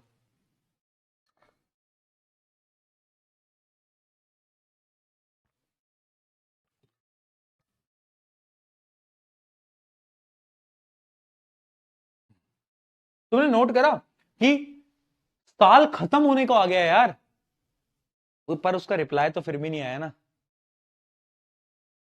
मजाक कर रहा हूं, साल खत्म होने को आ गया ना, कितनी जल्दी साल निकल गया यार, कितनी जल्दी साल निकल गया ना, पता भी नहीं चला। एंड होने को आ गया, दिसंबर चल रहा है यार, जन्मदिन आ गया यार मेरा, यार 9 तारीख का जन्मदिन आ गया। आज क्या हो गई, आज 5 तारीख हो गई, 5 तारीख हो गई। 24 साल का हो जाऊंगा दोस्तों मैं, 24, यस, तुमसे बहुत बड़ा हो जाऊंगा मैं अब। 24 साल का हो चुका हूं मैं, हो जाऊंगा मतलब 24 साल का हो जाऊंगा यार मैं, ये सोच रहा हूँ, वाह यार 24 साल का हो जाऊंगा मैं, क्या बात। चलो क्वेश्चन देखते हैं। अ वाइट सॉलिड एक्स रिया एक्स, एक्स की बातें ना करो भैया, दिक्कत होती है। A white solid X react vigorously with water to form product Y, releasing a large amount of heat energy, and Y is commonly used in white washing, यानी जो वाई है उसको व्हाइट वॉशिंग में यूज किया जाता है। तो आपको ऑलरेडी पता है व्हाइट वॉशिंग में किसको हम यूज करते हैं, स्लेट लाइम को यूज करते हैं। तो एक्स क्या होगा बेटा, एक्स होगा ये, इसका रिएक्शन हुआ H2O से, वाई बनाया, वाई क्या है, वाई है ये, ठीक है, बहुत बढ़िया। Y slowly reacts with a gas Z in the air to form shiny white compound, वो एक गैस से रिएक्ट करता है। तो अगर वाई कौन सी गैस से रिएक्ट करता है, CO2 गैस से रिएक्ट करता है, तो Z क्या होगा, Z होगा CO2। Z गैस जो लिखी है, पूछी गई है, वो क्या है, वो है CO2। बहुत बढ़िया, आइडेंटिफाई XYZ कर दिया है। Right the balanced chemical equation for the reaction between x and water, तो ये वाली जो रिएक्शन है ये आपको बैलेंस तरीके से लिखनी है।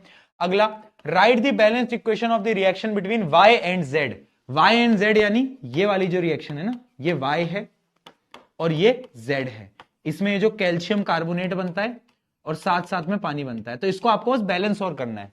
वैसे शायद ये बैलेंस होगा ऑलरेडी मेरे हिसाब से, 2 2 4 4 5, हाँ बराबर है, बैलेंस्ड है ऑलरेडी, ठीक है। Name the type of reaction occurring when X change to Y, जब एक्स वाई में बदलता है तो कॉम्बिनेशन रिएक्शन के साथ साथ एक्सोथर्मिक रिएक्शन होती है। Why does the temperature rise when x react with water, जब एक्स रिएक्ट करता है पानी के साथ, तो because it is an exothermic reaction, heat is released, तो टेम्परेचर बढ़ जाता है, ठीक है यार, एक तो ये माइक परेशान करती थी। चलो आगे बढ़ते हैं, अगला सवाल, when magnesium ribbon is burned in air an ash of white colour is produced, आपको पता है मैग्नीशियम रिबन को जब जलाते हैं व्हाइट कलर की ऐश क्या होती है।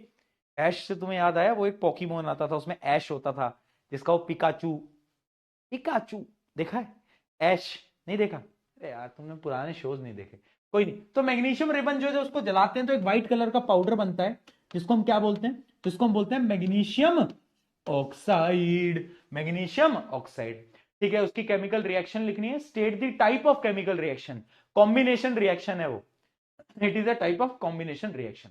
चलो अब बढ़ते हैं बेटा डीकंपोजिशन रिएक्शन की तरफ, अगला टाइप की रिएक्शन है डीकंपोजिशन रिएक्शन, राइट राइट, देखा है, वाह यार तुमने पोकेमोन देखा है, पढ़ाई ना हो रही तुमसे, पोकेमोन दिखवा लो। दोनों तरफ से बेटा। आ जाओ, तो डीकंपोजिशन रिएक्शन था। अब ये क्या होता है, डीकंपोजिशन रिएक्शन का मतलब होता है टूटना, जैसे कि तुम्हारा दिल भी टूटा है, वैसे ही डीकंपोजिशन रिएक्शन का मतलब भी होता है टूटना, ठीक है। यहां पर एक कंपाउंड होगा, एक रिएक्टेंट होगा, और वो रिएक्टेंट 2 या 2 से ज्यादा प्रोडक्ट्स के अंदर टूट जाएगा, बिखर जाएगा एकदम, ठीक। तो यानी डीकंपोजिशन रिएक्शन क्या है, a chemical reaction in which a single compound breaks into 2 और मोर प्रोडक्ट्स, बहुत बेसिक डेफिनेशन है। देखो डेफिनेशन आजकल नहीं पूछी जाती, हाँ डीकंपोजिशन की कभी कभार पूछ ली जाती है, व्हाट इज डीकंपोजिशन रिएक्शन, वो तुम लिख दोगे, लेकिन एग्जाम्पल पे क्वेश्चन आते हैं, तो इसके जो एग्जाम्पल है ना वो बहुत इंपॉर्टेंट है। अरे ये क्या फोटो बना दी भाई, है चिंटू लाल, मिंटू लाल, नहीं ये दिगराज सर, ये दिशा भाभी, दिशा भाभी नाराज हो गई है, दिशा भाभी जा रही, देखो नाराज हो गई है, दिशा भाभी जा रही है वापस, नाराज हो गई है, दिगराज सर नाराज कर दिया है दोस्तों, देखो नाराज कर दिया है एकदम, क्या करे, कोई बात नहीं, चलो बहुत बढ़िया। तो अब देखो डीकंपोजिशन रिएक्शन भी 3 टाइप की होती है, एक होती है थर्मोलाइसिस, एक होती है इलेक्ट्रोलाइसिस, एक होती है फोटोलाइसिस। समझाता हूं, थर्मो यानी वो रिएक्शन जिसके अंदर हीट की वजह से, यानी गर्म करने की वजह से एक रिएक्टेंट प्रोडक्ट्स के अंदर ब्रेक हो जाएगा, इलेक्ट्रोलाइसिस में क्या होगा, इलेक्ट्रिसिटी की वजह से प्रोडक्ट मतलब रिएक्टेंट ब्रेक कर जाएगा, और फोटोलाइसिस के अंदर सनलाइट की वजह से यानी लाइट एनर्जी की वजह से वो ब्रेक हो जाएगा। ठीक है, तो सबसे पहले हम पढ़ते हैं thermolysis. A compound breaks into simpler substance when heated, उसको हम बोलते हैं थर्मोलाइसिस। क्या बोलते हैं बेटा, थर्मोलाइसिस। अब इसका एग्जांपल पता है क्या है, अगर तुम्हें भी याद हो, अभी मैंने वो कैल्शियम कार्बोनेट, याद आया, कैल्शियम कार्बोनेट, कैल्शियम कार्बोनेट, हाँ याद आ गया, हाँ कैल्शियम कार्बोनेट बनाया था, है ना। अब उस कैल्शियम कार्बोनेट को अगर मैं हीट करूं, देखो ये सिंबल होता है बेटा हीट का, ये ट्राइंगल है बट ये सिंबल होता है हीट का, तो टूट जाएगा। किसमें टूट जाएगा, दो चीजों में टूटेगा, एक तो क्विक लाइम में और कार्बन डाइऑक्साइड में।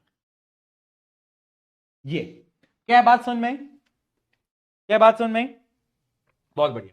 यानी इसके अंदर क्या हुआ, हीट की वजह से कैल्शियम कार्बोनेट टूट गया क्विक लाइम और CO2 के अंदर। ये रिएक्शन भी बेटा बहुत इंपॉर्टेंट है। ठीक है, बहुत बढ़िया। अच्छा, ये जो क्विक लाइम होता है ना, इसका पता काम क्या होता है, quick lime is used in manufacturing of cement, used in manufacturing in cement. क्यों मैंने आपको ये पॉइंट क्यों बताया, क्योंकि कभी कभार क्वेश्चन आ जाता है कि क्विक लाइम जो है उसके यूजेस क्या होते हैं, तो आपको एक यूज पता होना चाहिए कि सीमेंट बनाने की जो सीमेंट की इंडस्ट्री है उसमें क्विक लाइम लगता है, छूना ही तो है। ठीक है, ओए क्लिप व्लिप मत काटा करो फालतू की प्लीज। दोस्तों दोस्तों दोस्तों, पता है मैं आपसे निवेदन कर रहा हूं कि अच्छी अच्छी क्लिप होती है ना वो काट दिया करो, ठीक है। अगर ऐसे कोई मेरी नाचते हुए की, है ना, या फिर कुछ ऐसे ऐसे करते हुए की, ये सब नहीं करना होता। अगर मैं अपनी बहन के बारे में कुछ कह रहा हूं, मत काटना, उसके पास पहुंच जाती है रील, फिर वो मेरा यहाँ जीना हराम कर दे। समझो यार थोड़ा, है ना, तुम यार समझो ना यार, एक भाई का दुख भी तो समझने की बात होती है ना। अच्छी वाली कोई दिक्कत नहीं है मेरे को, बट जो थोड़ा समझो ना यार, दिक्कतें हो जाती हैं, घर परिवार वाला आदमी हूं मैं, तुम थोड़ा तुम थोड़ा सोचो यार भाई, दिक्कतें हो जाती है, ठीक है। तो समझ लो ना, अंडरस्टैंडिंग बैच में अंडरस्टैंडिंग रखेंगे बेटा अपन पूरी ना अपने बीच की। देख तू परेशान करेगा तो मैं भी तेरे को परेशान करूंगा फिर, ठीक है। हाँ चल, आया अगली रिएक्शन देखते हैं अब, मोलाइसिस के ही, देखो पास आ जाओ। डीकंपोजिशन रिएक्शन में से एक सवाल आने की चांसेस बहुत ज्यादा है। डीकंपोजिशन में भी थर्मोलाइसिस जो पोर्शन है, जिसके अंदर कुछ 3-4 एक्टिविटीज हैं, उन 3 एक्टिविटीज में से ही सवाल आपके पेपर के अंदर दिखने के चांसेस बहुत ज्यादा हैं, अराउंड 100%। ठीक है, तो अब ध्यान से समझना, पहली रिएक्शन में बता चुका हूं, दूसरी रिएक्शन और तीसरी रिएक्शन में बताने वाला हूं। ठीक है, आ जाओ आ जाओ आ जाओ, है ना। अब ये बातें अंदर रहेंगी, बाहर नहीं जाएंगी। दूसरी रिएक्शन क्या है, decomposition of the ferrous sulphate, decomposition of the ferrous sulphate. अब देखो फेरस सल्फेट के क्रिस्टल होते हैं, मैं आपको बताता हूं कहानी की मदद से। एक था गुंडा फेरस सल्फेट, एक था गुंडा फेरस सल्फेट, और उसको लड़ाई करनी थी पीके भैया के साथ। पीके भैया से लड़ाई करने चला था, पीके भैया के साथ लड़ाई करने चला था, तो उसने क्या सोचा कि मैं अपने साथ 7 गुंडों को लेके आता हूं, यानी 7 पानी के मॉलिक्यूल्स को अपने साथ जोड़ के लेके आया था, सोच रहा था कि मुझसे लड़ लेगा।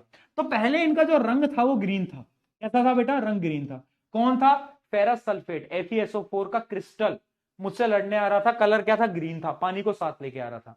अब जैसे ही उन्हें पता चला कि लड़ाई होने वाली है पीके भैया से, तो ये जो 7 गुंडे थे अपने स्टूडेंट थे, और अपना प्लस हो गया बेटा। तो अब ये 7 गुंडे इससे दूर हो गए, यानी जैसे ही मैंने हल्का सा हीट करा, ये सातों के सातों गुंडे भाग गए, और FeSO4 गुंडा बचा अकेला।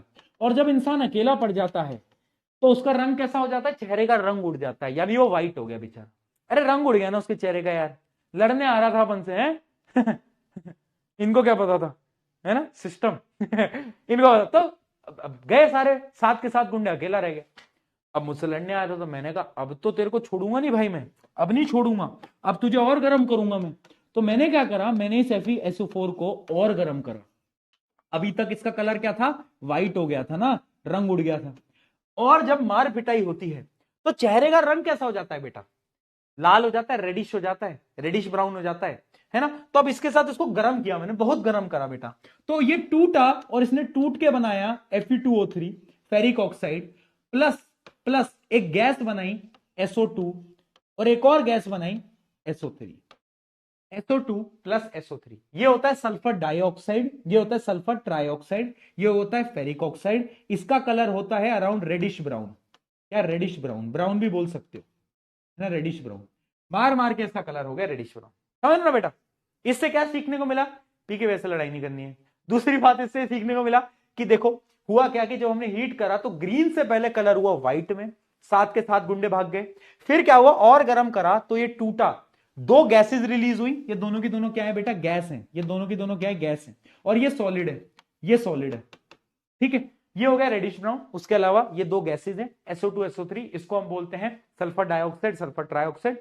और ये जो दोनों गैसेज होती हैं इनकी वजह से ही एसिड रेन होती है। एसिड रेन आपने सुना होगा ना, तो वो जो एसिड रेन होती है ना बेटा, वो इन्हीं गैसेज, ये मेन कंपोनेंट है, इन्हीं की वजह से एसिड रेन क्रिएट होती है। राइट, चलो ओके जी। और आप फार्मिंग कर रहे हो भैया यार ये क्या टर्म्स है यार तुम्हारे आजकल, आजकल तुम्हारी जो टर्म्स होती है ना मुझे आधी समझ नहीं आती, मैं सही बता रहा हूं। मैं देखता हूँ लोगों को क्या क्या लिखते हैं यार, एनजीएल, एनजीएल है ना, एनजीएल, और क्या लिखते हो, तो कुछ तो लिखते हो तुम भारी यार, क्या खतरनाक सा कुछ लिख देते हो। चलो ठीक है जी, ये पहली रिएक्शन हमें समझ में आई। यानी हुआ क्या, अब इस रिएक्शन को एक बार रीड कर लेना बेटा पूरी को। क्या कि on heating they lose water and colour changes from green to white.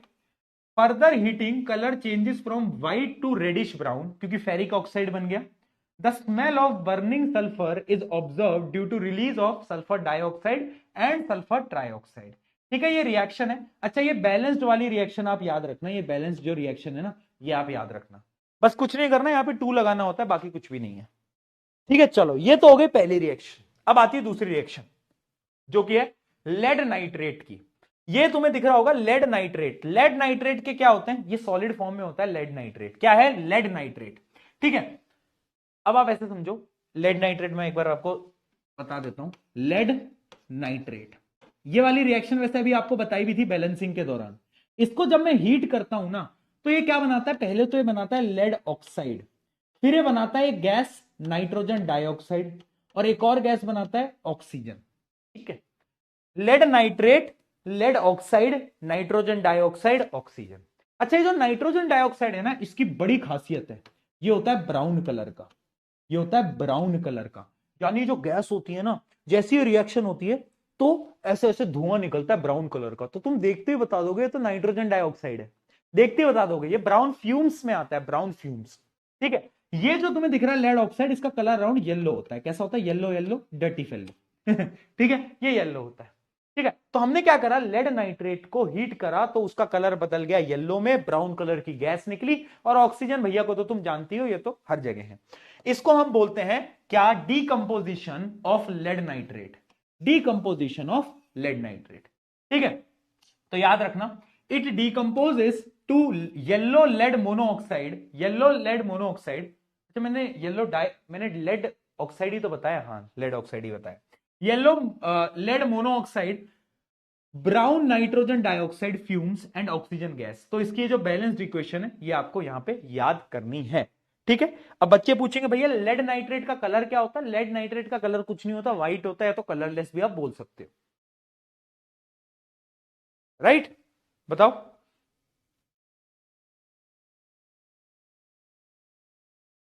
बोलो।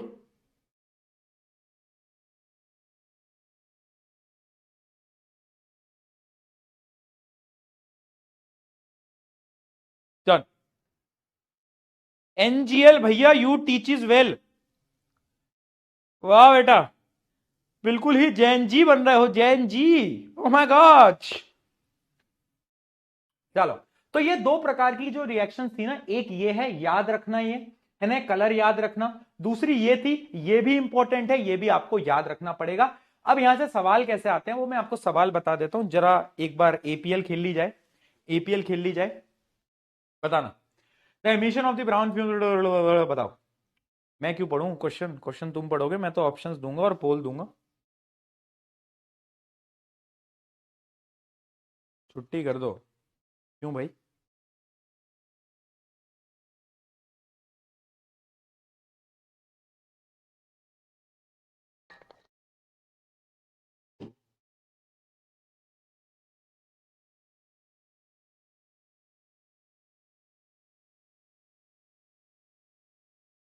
चलो बहुत बढ़िया।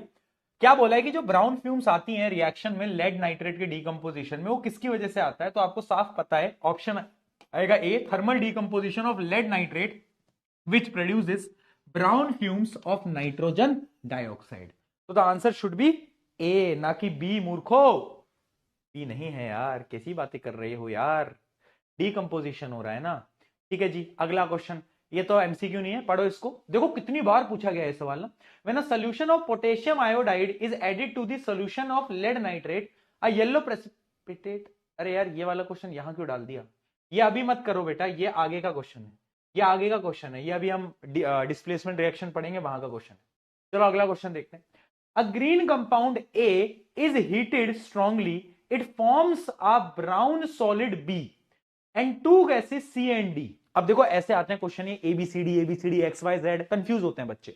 तुम्हें पकड़ना कैसे क्वेश्चन को? अ ग्रीन कंपाउंड ए, अगर एक कंपाउंड है ग्रीन कलर का, तो तुम्हें याद होना चाहिए, क्योंकि पूरी केमिस्ट्री में तुम ग्रीन कलर का एक ही कंपाउंड पढ़ोगे, जो कि है the crystals of ferrous sulphate, यानी FeSO4.7H2O। ठीक है, तो ए क्या है? The crystal of ferrous sulphate. It forms a brown solid, यानी हमने उसे जब हीट करा बहुत ज्यादा तो एक ब्राउन सॉलिड बनता है, फेरिक ऑक्साइड। फेरिक ऑक्साइड क्या था बेटा? Fe2O3। और दो गैसेस बनती थी, एक होती थी SO2 और एक होती थी SO3, अगर आपको याद हो तो। ठीक है, गैसेस, अब क्या बोला है? The gas C turns moist blue litmus red. अब ये जो लिटमस वाला कॉन्सेप्ट है वैसे ही अगले चैप्टर का है, बट जब क्वेश्चन आते हैं ना पेपर के अंदर तो मिक्स होके आते हैं। देखो लिटमस को, कौन से लिटमस को? ब्लू लिटमस को रेड कौन करता है? ब्लू लिटमस को रेड वो करता है जो कि एसिडिक होता है, जो कि एसिडिक होता है। क्या बोल रहा हूं मैं? ब्लू लिटमस को रेड कौन करता है? जो कि एसिडिक होता है। राइट राइट, जल्दी बताओ, हाँ या ना? इतना सबको याद है एसिड बेस का? अगर याद नहीं है अभी के लिए समझ लो, क्योंकि हम इसको आगे पढ़ेंगे भी, इसको आगे पढ़ेंगे भी। तो आपको पता होना चाहिए कि सी गैस कौन सी है? सी है SO2, क्योंकि पता है ये जो SO2 होता है ये पानी के साथ रिएक्ट करके एक एसिड बनाता है H2SO4, और ये जो H2SO4 है ये क्या करता है? ये ब्लू लिटमस को रेड में कन्वर्ट कर देता है, ब्लू को रेड में कन्वर्ट कर देता है, आगे हम पढ़ेंगे भी। ठीक है, थोड़ा एसिड बेस का कॉन्सेप्ट या मिक्स आ गया। चलो, the gas D turns litmus, क्या लाइम वाटर मिल्की, एक मिनट, हाँ? ये क्या कर दिया भाई? ये तो गलत हो गया। गैस डी कैसे कर सकती है convert? The brown solid B and two gases are reacted. नहीं भैया, ये थोड़ा सा गलत हो गया, ये थोड़ा सा गलत हो गया। क्योंकि जो डी गैस हमारी है वो SO3 है। इसको थोड़ा सा कट कर लो भैया, ये पोर्शन गलत हो गया है, क्योंकि जो गैस वाटर को मिल्की करती है, लाइम वाटर को, वो तो कार्बन डाइऑक्साइड होती है, SO3 थोड़ी ना होती है। तो ये यहां पे थोड़ा सा गलत हो गया, बाकी पूरा क्वेश्चन ठीक था। ठीक है, ये वाला पोर्शन गलत हो गया। राइट राइट, क्वेश्चन में गलती है, गलत हो गया थोड़ा सा। चलो चलो, ठीक है जी, आया समझ में, आया समझ में। ठीक है, अब ऐसे ही देखो बेटा, इससे रिलेटेड और भी क्वेश्चन आ जाते हैं। जैसे कि मैं आपको एक क्वेश्चन बताता हूं, एक क्वेश्चन आ चुका है बहुत बार कि एक कंपाउंड है एक्स, देखना, एक कंपाउंड है एक्स, ठीक है, और जब उसका डीकंपोजिशन होता है तो एक येलो सॉलिड बनता है, येलो सॉलिड बनता है वाई, प्लस में एक गैस निकलती है जेड जो कि ब्राउन कलर की है, और साथ साथ में एक ऐसी गैस बनती है डब्ल्यू जो कि फोटोसिंथेसिस में भी रिलीज होती है, फोटोसिंथेसिस में भी रिलीज होती है। तो आपको पता होना चाहिए ये किसकी बात चल रही है? ये बात चल रही है बेटा लेड नाइट्रेट के क्रिस्टल्स की, है ना, लेड नाइट्रेट के क्रिस्टल्स की। पकड़ते कैसे हैं? पकड़ते हैं ब्राउन फ्यूम से। जहां पे ब्राउन फ्यूम का जिक्र हो जाए तो आपको पता होना चाहिए इट इज लेड नाइट्रेट, क्योंकि लेड नाइट्रेट के रिएक्शन में ब्राउन फ्यूम्स निकलती है। तो ये होगा क्या? लेड मोनोऑक्साइड, ये क्या होगा? ऑक्सीजन, और ये होगा नाइट्रोजन डाइऑक्साइड। ठीक है, राइट, ऐसे क्वेश्चन आ जाते हैं। चलो आगे बढ़ा जाए, आगे हम बढ़ते हैं किसकी तरफ? इलेक्ट्रोलाइटिक डीकंपोजिशन की तरफ, फिर फोटोलाइटिक डीकंपोजिशन पढ़ेंगे, फिर हम आज की सभा को अंत पे लेकर आएंगे। चलो, तो इलेक्ट्रोलाइटिक डीकंपोजिशन अब हमें पढ़ना है। ये क्या है? ये एक ऐसी डीकंपोजिशन है जिसमें कि इलेक्ट्रिसिटी की मदद से प्रोडक्ट्स ब्रेक हो जाएंगे।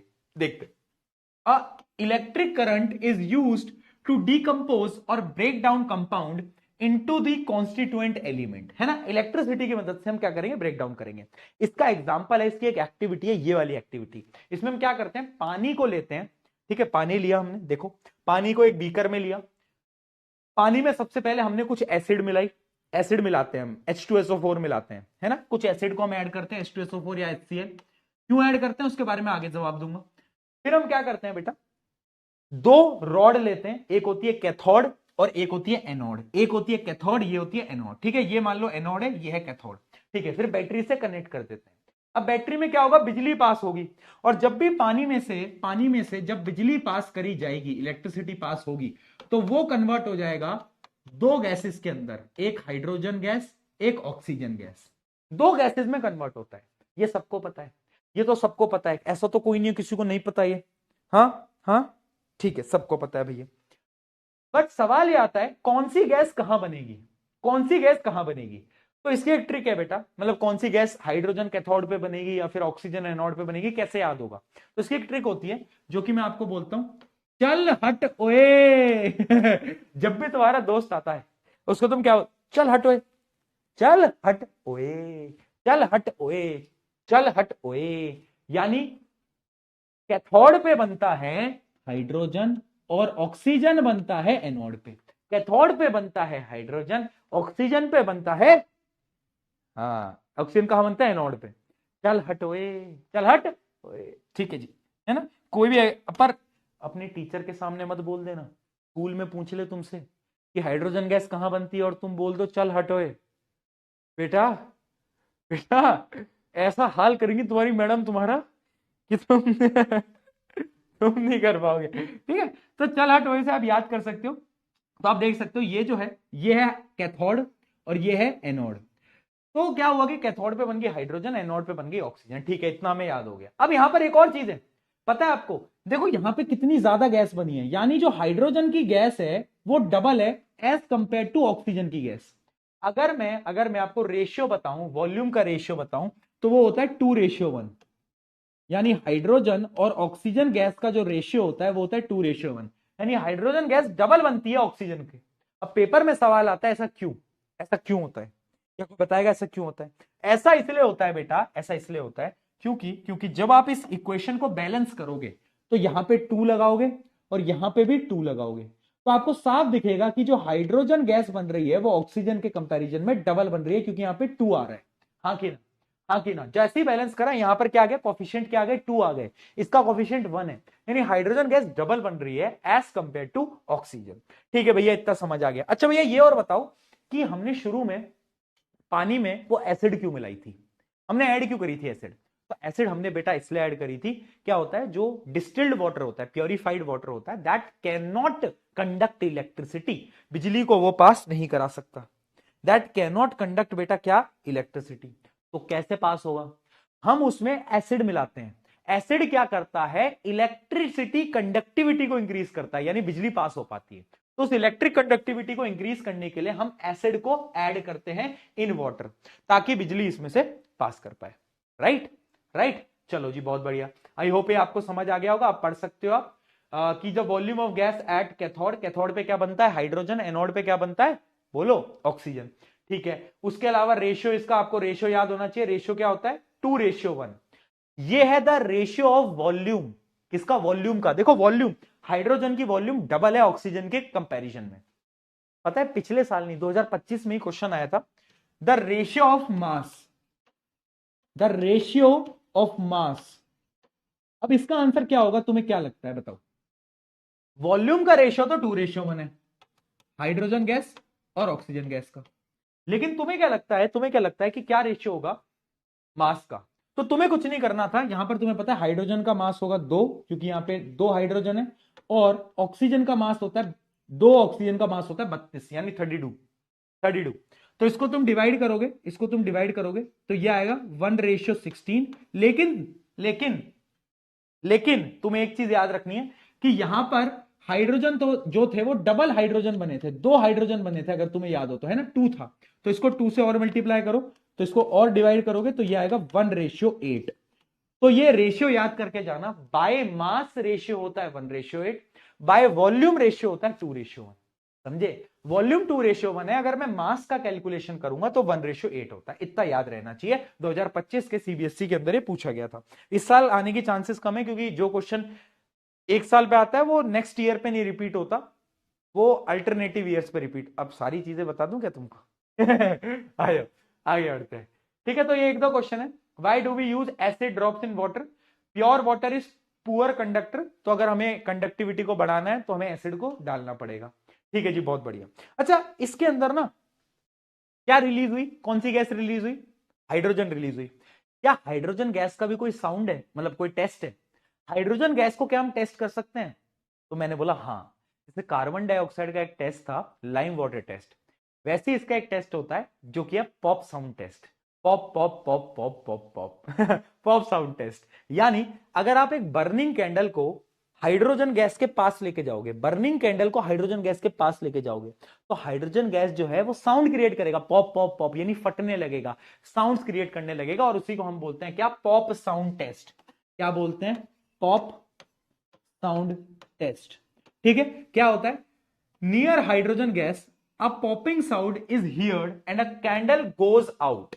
Hydrogen combustible but not supported for combustion. यानी अगर आप कैंडल को हाइड्रोजन के पास लेके जाओगे ना तो पॉप साउंड आएगा, और जो कैंडल जल रही थी ना वो बुझ जाएगी, वो बुझ जाएगी हमारी कैंडल। वहां पे क्या होगा? हाँ, कैंडल जो होगा वो वहां पे बुझ जाएगी, बंद हो जाएगी जलना। ठीक है जी, बहुत बढ़िया। और अगर मैं जलती हुई कैंडल को ऑक्सीजन के पास लेके जाऊं तो क्या होगा? ऑक्सीजन के पास लेके जाऊं जलती कैंडल को, तो ऑक्सीजन से तो कैंडल और ब्राइटर जलने लगेगी। क्या होगा? ब्राइटर जलने लगेगी। The candle will burn more brightly. अब ये क्यों मैंने आपको बताया? अब ये भी कोई आपको नहीं बताएगा, बट मैं बताऊंगा कि क्वेश्चन कहां से पूछे जाते हैं। आजकल लॉजिकल सवाल आ रहे हैं। वो क्या पूछते हैं कि एक एक्सपेरिमेंट हुआ जिसमें इलेक्ट्रोलाइटिक डिकम्पोजिशन हुआ, उसमें दो गैसेज आई, है ना? एक गैस एक्स है, एक वाई है। एक गैस एक्स है, एक वाई है। अब ये जो एक्स गैस है ना, एक्स गैस, जब इसके पास में जलती हुई कैंडल लेके गया तो पॉप साउंड क्रिएट हुआ, और जब मैं इसके पास जलती हुई कैंडल लेके गया तो ब्राइटर कैंडल मेरी जलने लग गई। तो आपको बताना है एक्स कौन सा है, वाई कौन सा है। तो इससे तुम्हें समझ आता है कि पॉप साउंड टेस्ट यानी ये है हाइड्रोजन गैस और ये है ऑक्सीजन गैस। ये कहां पर होगा? कैथोड पे, और ये कहां पे होगा? एनोड पे। ठीक है, ऐसे घुमाकर सवाल आ रहे हैं। तो क्वेश्चंस की हम प्रैक्टिस करते जा रहे हैं, तुम्हें टेंशन नहीं लेनी है। राइट, चलिए जी। आई होप ये समझ आ गया होगा। पोल का रिजल्ट देख लो, क्यूमुलेटिव पोल का रिजल्ट देखेंगे। चलो एक लास्ट पोल का रिजल्ट देख ही लेते हैं। रैंक 1 गौरी, निशा, स्नेहा, राहिल, दक्ष, दिव्यांशु, स्नेह, साई, सार्थुग, श्लोक। बहुत बढ़िया, congratulations to everyone. Electrolysis of water is a decomposition reaction. इसका भी दे दूं क्या? बट इसका मैं क्या दूं, ये तो मैंने अभी आपको बताया। मास रेशियो क्या होगा? मास रेशियो क्या होगा हाइड्रोजन ऑक्सीजन का? ये तो मैं आपको अभी बता चुका हूं, 1:8। तो इसमें क्या बताने का है?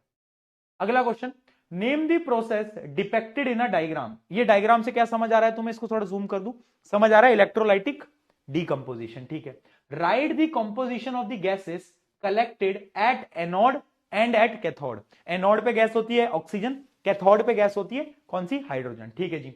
Right the balance chemical equation of the reaction, वो आप लिख सकते हो। The reaction does not take place if few drops of dilute sulphuric acid are not added. ऐसा क्यों है? क्योंकि अगर हम डाइल्यूट सल्फ्यूरिक एसिड को ऐड नहीं करेंगे दोस्तों तो उससे बहुत दिक्कत हो जाएगी। क्या दिक्कत हो जाएगी? इलेक्ट्रिकल कंडक्टिविटी कम हो जाएगी। तो जब पानी में से बिजली ही कंडक्ट नहीं होगी कैसे काम चलेगा जी? चलो आज के लास्ट टॉपिक पे बढ़ते हैं, जो कि है फोटोलाइटिक डीकंपोजिशन। फोटोलाइटिक डीकंपोजिशन ज्यादा टाइम नहीं लगेगा बेटा, 5-10 मिनट और लगेंगे बस, मैक्स मैक्स 5-10 और।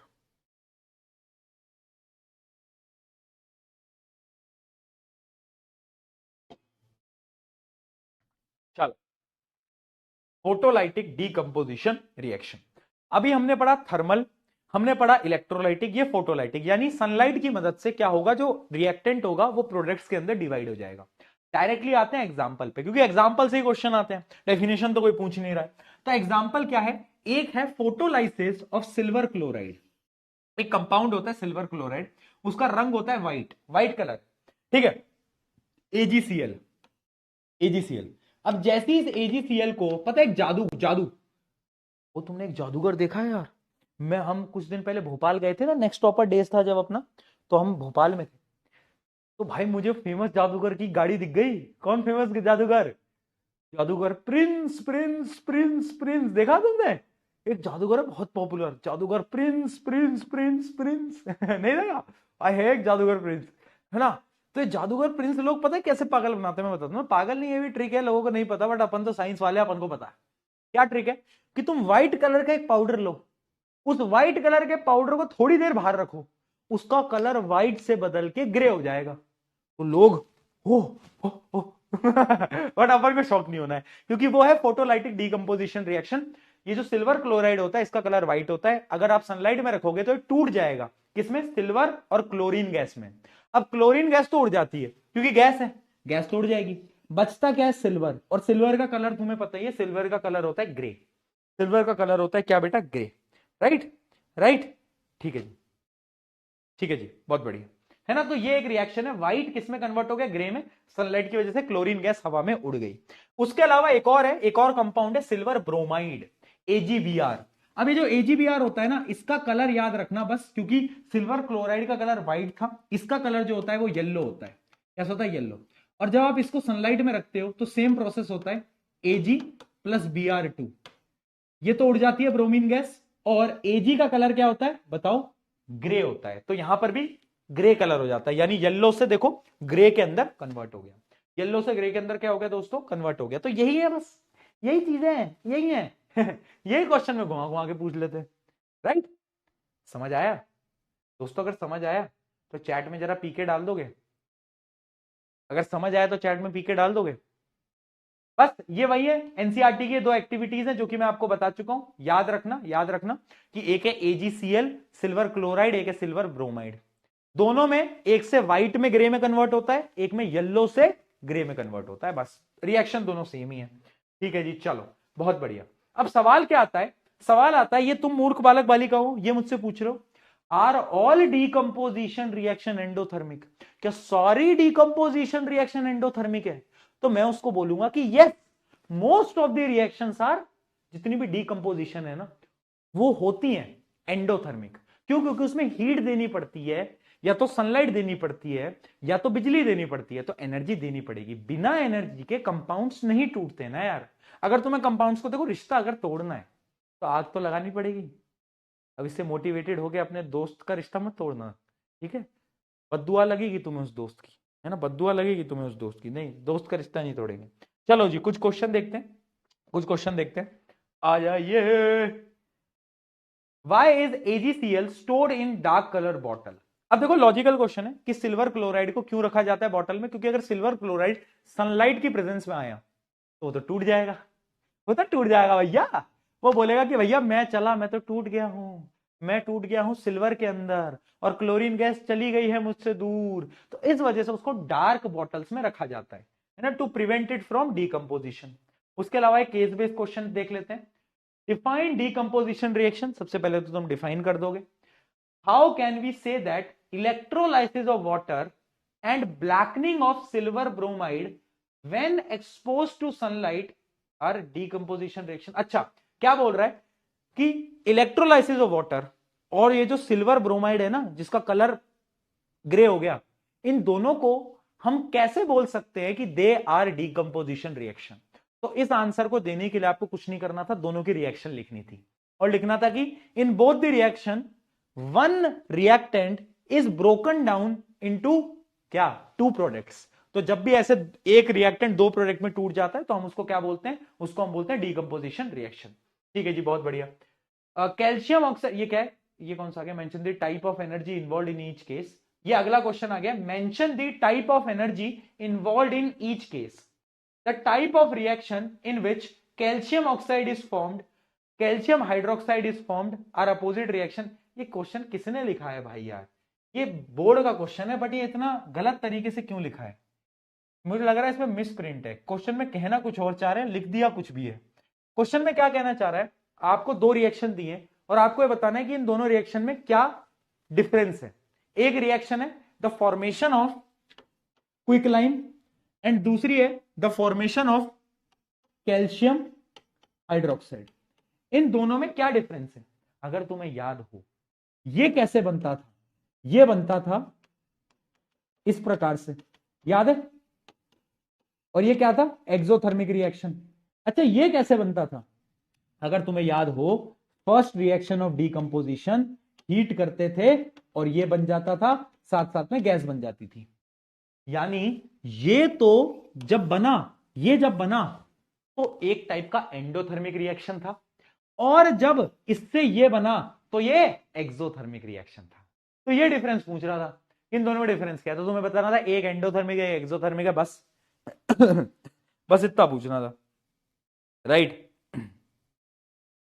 राइट, ठीक है, बहुत बढ़िया, बहुत बढ़िया दोस्तों। इसी के साथ हमारे, ओ वाह यार क्या फोटो है यार, ये फोटो मेरे पास क्यों नहीं होती, इन लोगों के पास कहां से आ जाती है यार, वाह यार। तो दोस्तों आज की इस सेशन को, इस सभा को अंत किया जाए, खत्म किया जाए। ठीक है, आज हमने शुरू से लेकर एंड तक पढ़ा। कल का आपका काम क्या है? प्लीज एनवाईक्यू सॉल्व कर लेना, है ना। एनवाईक्यूज में ज्यादा क्वेश्चन नहीं है, कर लो, इंपॉर्टेंट है इसलिए बोल रहा हूं। और कल रिवाइज करके आना जितना भी पढ़ाया। कल डिस्प्लेसमेंट रिएक्शन से स्टार्ट करेंगे एंड रिडॉक्स तक पूरा पढ़ेंगे। कल ये चैप्टर आपका क्या हो जाएगा, खत्म हो जाएगा। ठीक है, और बताओ क्या चल रहा है जिंदगी के अंदर? थोड़ी बातें कर लूं तुमसे, क्या चल रहा है लाइफ के अंदर? हाँ,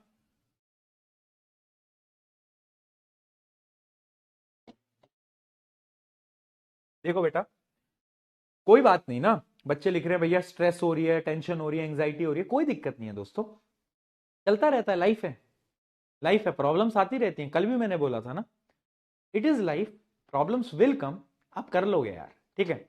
और आप अपना ध्यान रखो, पता है अगर तुम लड़के हो ना स्पेशली, तुम खुद का ध्यान रखो यार, क्योंकि अगर तुम खुद का ध्यान नहीं रख रहे हो ना, तो इस दुनिया में कोई तुम्हारा ध्यान नहीं रख रहा है। एक हाईवे पे स्कूटी से अगर तुम्हें ट्रक कुचल के भी चला गया ना, तो लोग वहां पे बचाने के लिए नहीं आएंगे। बट रियलिटी ऐसी है सोसाइटी की कि एक लड़की का हल्का सा स्कूटी टेढ़ी भी हो जाएगी तो भी सब आ जाएंगे कंधा देने के लिए और उठाने के लिए। फैक्ट है, फैक्ट है, बुरा मानने वाली चीज नहीं, but this is reality of society, है ना। तो अगर तुम लड़के हो, खुद का ध्यान खुद रखो, राइट, खुद ध्यान रखो अपना, डिपेंडेंट मत रहो किसी के ऊपर। और एंग्जाइटी वगैरह, थोड़ा डर वर लगता रहेगा, चीजें चलती रहेंगी, बस इतना रखना कि एक फेज है, निकल जाएगा, ठीक है। एंड आई होप कि अपन सब मिलके बहुत अच्छी तरीके से पढ़ाई करेंगे, डेली का काम डेली करेंगे और बहुत बेहतरीन नंबर भी लेके आएंगे, है ना। कर लेंगे, कर लेंगे, मुझे तुम पे विश्वास है। मैं तुझसे बोल रहा हूं, I have a confidence on you, मेरे को पता है तुम कर लोगे, मेरे को पता है। तो मेरे भरोसे पे ही बस मेहनत कर ले तू। मेरे मेरे पे तो मानता है ना यार कि हाँ एक भैया है प्रशांत भैया, हाँ, तो मेरे पे भरोसा करके मेरी बात मान ले। तुझे खुद पे भरोसा नहीं है, कोई दिक्कत नहीं, मुझ पे कर ले, बस बात खत्म, राइट। चलो फिर इसी के साथ कल मिलते हैं, कल मिलते हैं, ठीक है, कल मिला जाए, क्या बोलते हो दोस्तों?